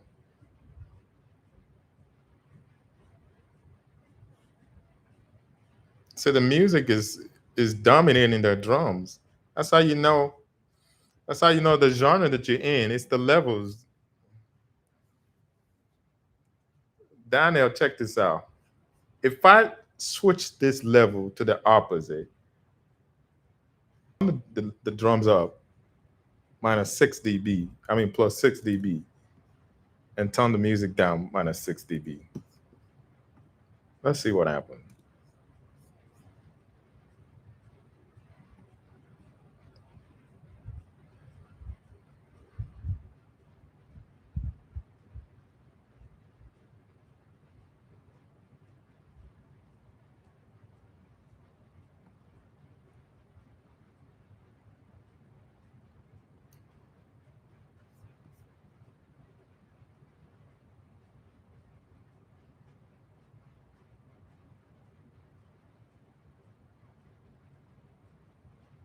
Yeah, that switch the energy of the mix, but because the drums that has been processed to sit in the back, it's still not gonna be present. But you could tell this just shift the whole energy a lot.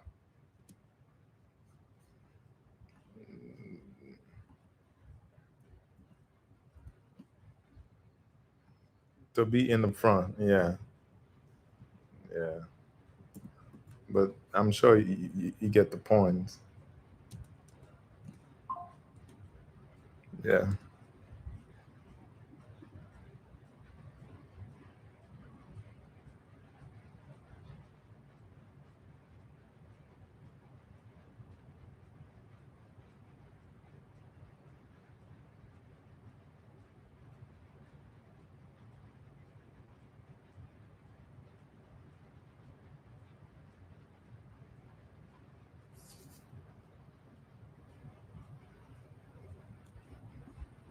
Uh, that's it for this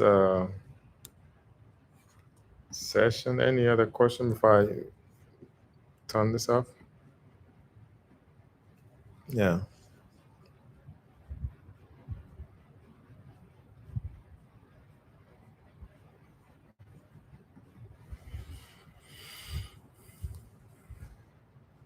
Oh, okay. Okay. I'll show you the process. I did show Brian. So it's a simple process. Once you download the MP3, you go to a website called Fada. Um, I'm gonna share my screen so you can see. 1 second.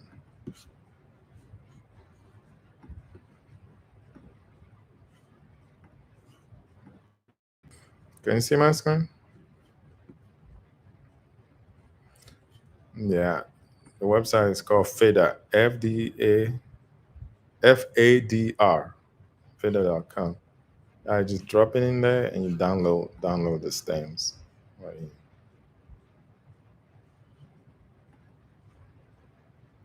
Oh, a little bit. Yes, it does. Yeah, affects the coin a little bit, but this is just for learning purposes. Yeah.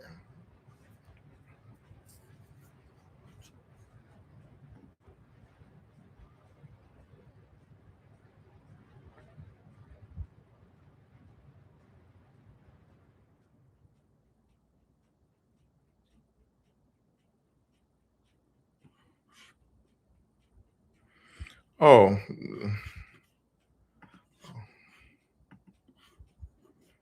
okay. Okay, let me bring up my mix so you can I can show it to you because this is I told you I did a song that has that type of feel. Let me play you guys a song also before we actually go into the mix.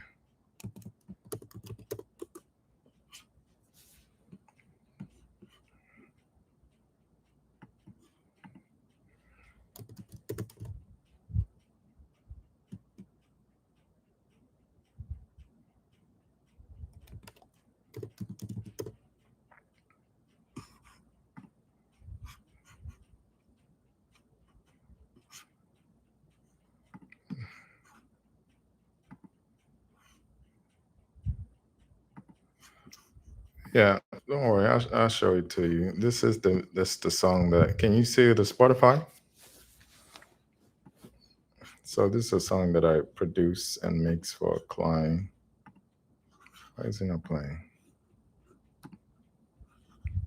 Okay,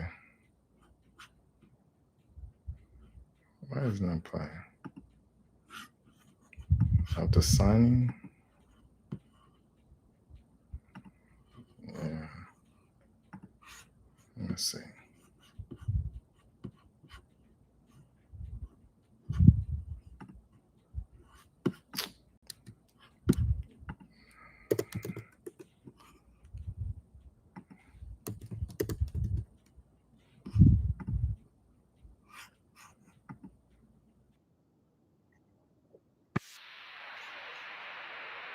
Can you hear the music?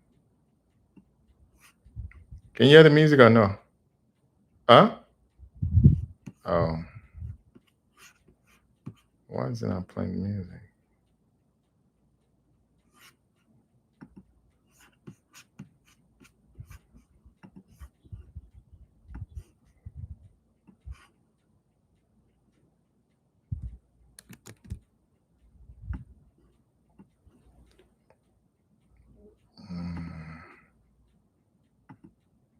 Can you hear the music?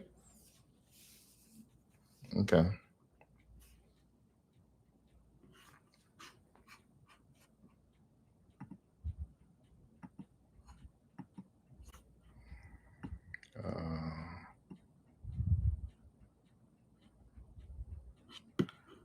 Okay. Let's see.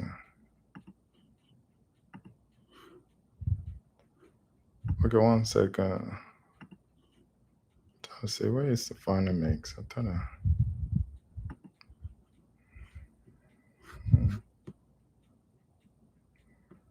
Maybe this one, but I'm not sure. Let's see.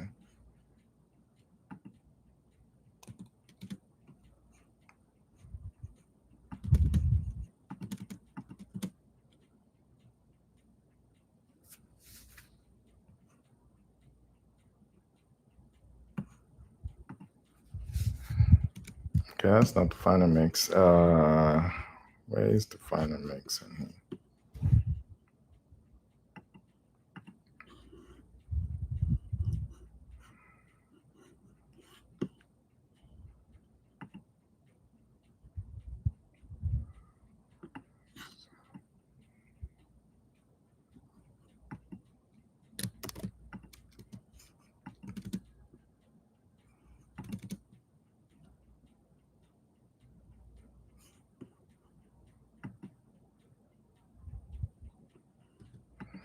Yeah. Anyway, uh, let's use this session for.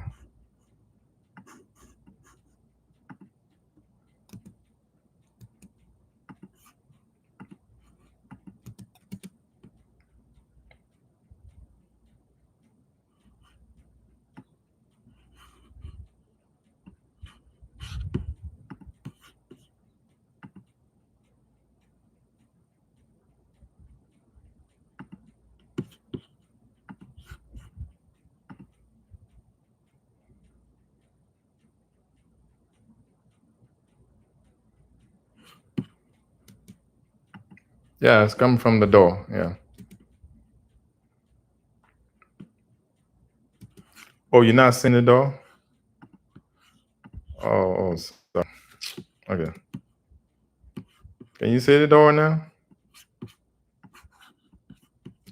Uh, so I didn't really use the technique all the way, but I'm gonna save this mix so we can actually use what we learn right away, because that's what I like. When you learn something, you got to use it right away before you lose it.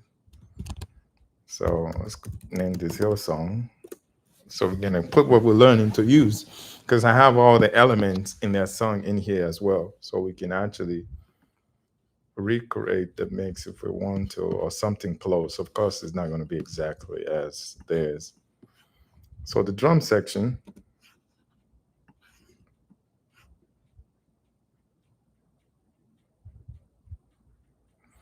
Okay. So our drums is too bright. So what do we need to do? All this extra. Yep. Yeah, I have some stuff in the mid. So I'm going to carve out the mid and kill the attack. So our drums is heavy because I love heavy drums. So we need to kill the attack. What do we need to kill the attack? Bring out a transient shaper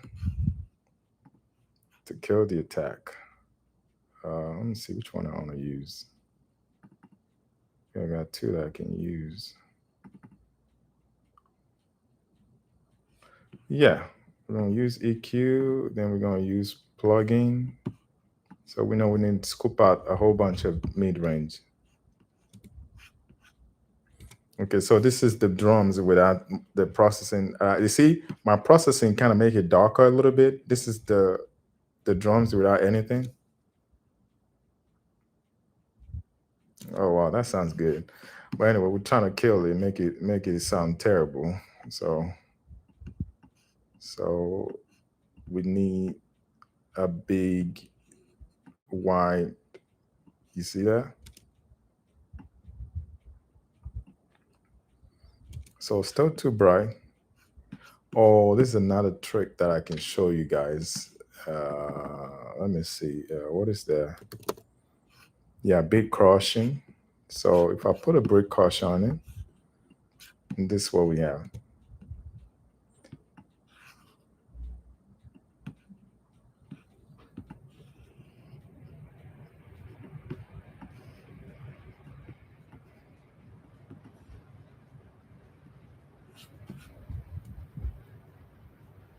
So what?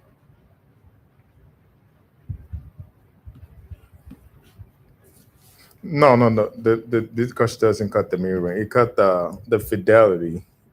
It- the fidelity means the top end. So see if I come all the way here.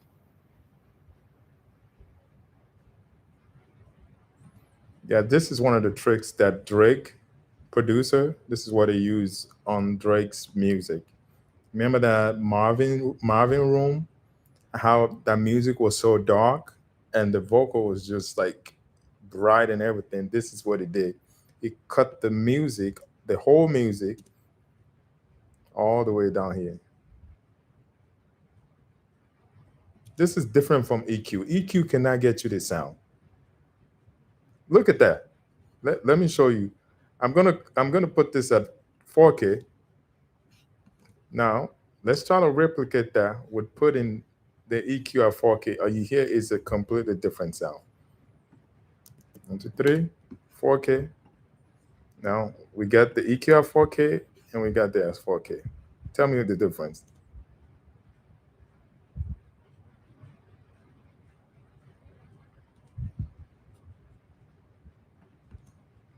Now let's cut this at 4K.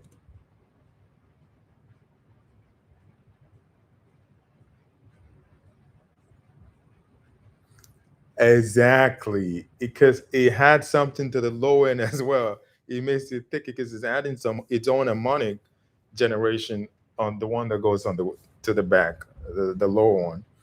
But anyway, so we're trying to recreate this. So we need to. I don't really have to use the bit crusher.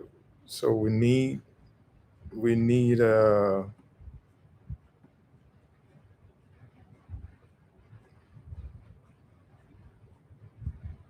So we need to cut the attack because we're too spicy on the attack.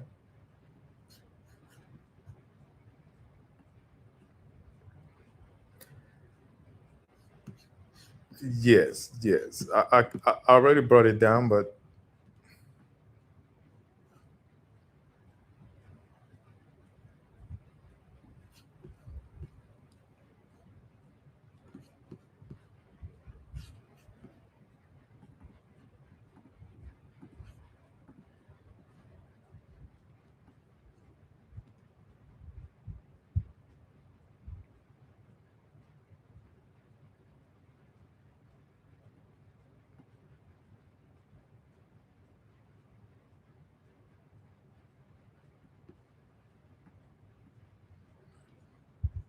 yeah, but that's not it's not bad at all. So I sometimes I double the EQ to have more.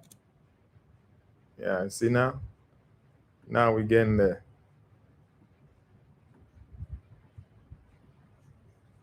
Yeah.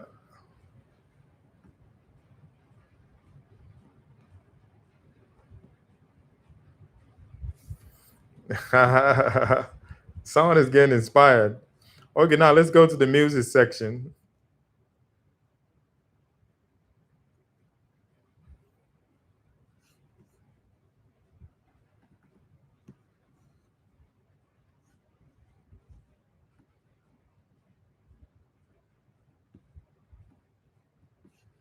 Okay, the music sound more like theirs. Let's check the width to make sure we're wide, just like theirs.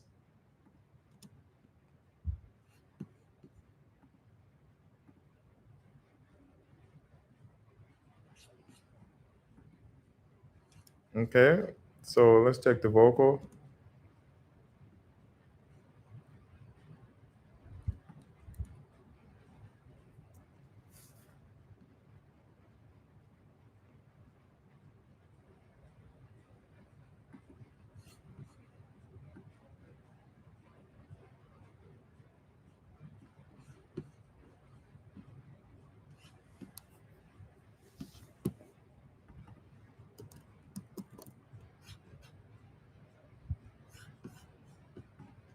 So what?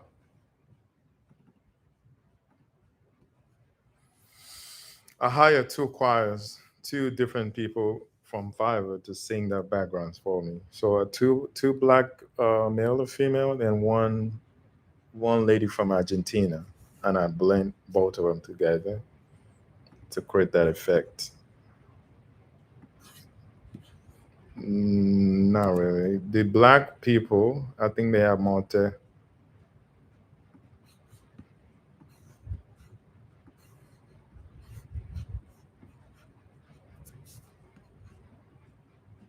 It's because I had it reverbs and delays. Reverb and delay multiply sound. It's like just multiples of the same thing. So even though they're not that thick, they're not that many layers, they probably did like, if I can find the original sound, I can tell you how many layers, but it's not that much layer. It's just two people singing. Then I layer it with another girl.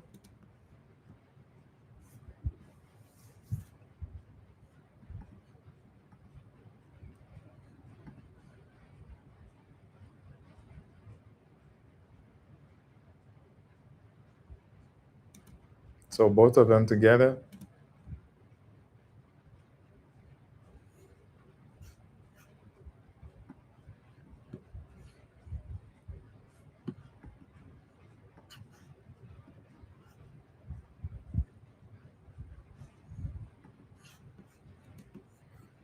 Okay. One thing I noticed that they were doing, I don't know if you guys noticed in their track, even though the vocals has a lot of reverb, they're using a gate to gate the reverb from spilling over to the next beat. So so let's try to do that as well. Yeah. No, the vocal is gonna cut through, but listen to when their words stop. You hear a little decay.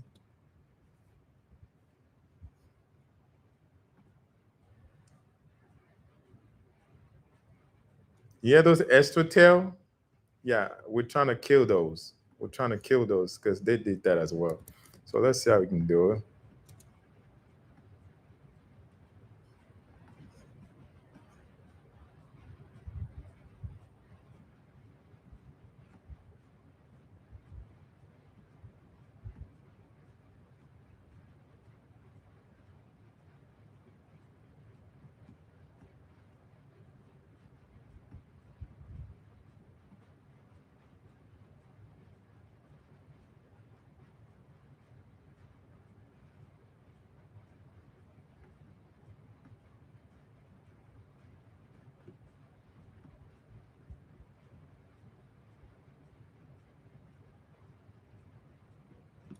Okay, let's see how that play in the music.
Yeah.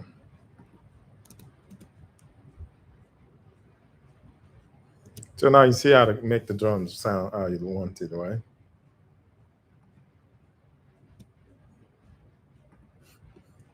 So I think the music might be a little too.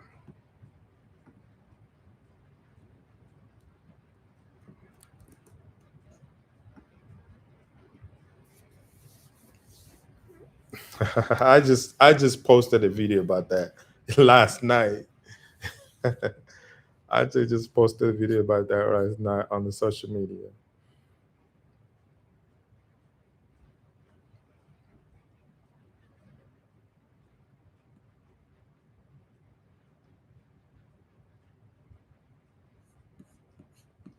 Like what? What do you mean?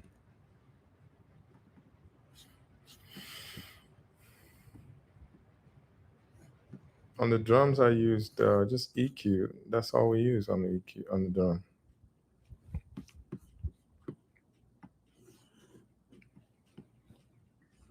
I I turn everything off. Yeah.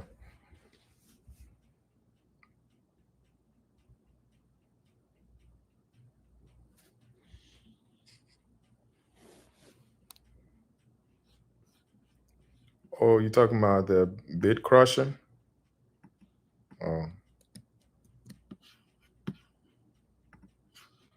okay. Let's see.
Yeah, that sound. I like the sound too. Hmm.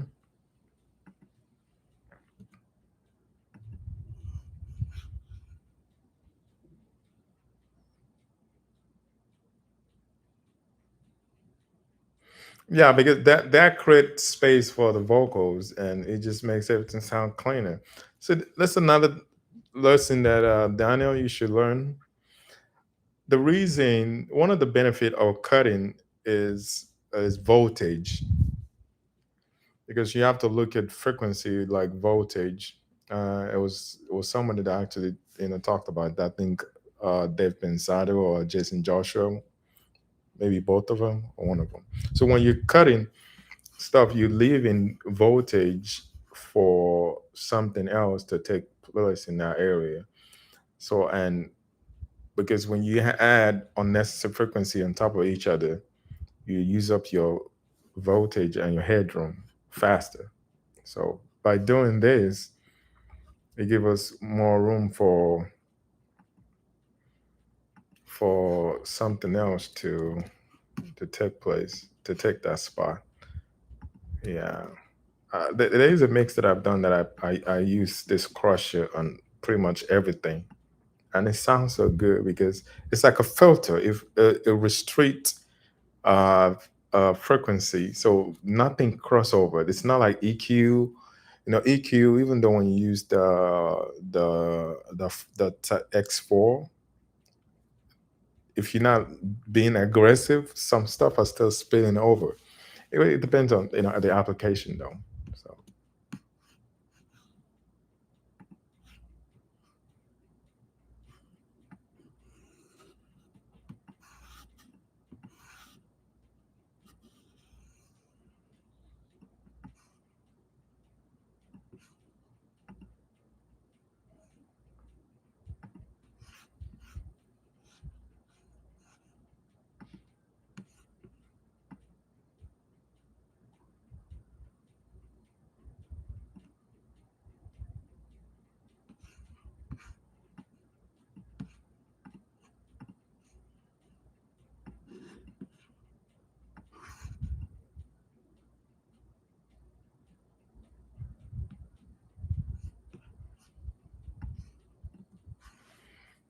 All right, that's it. It's a really good class. Thank you guys for coming. We'll do it again next week.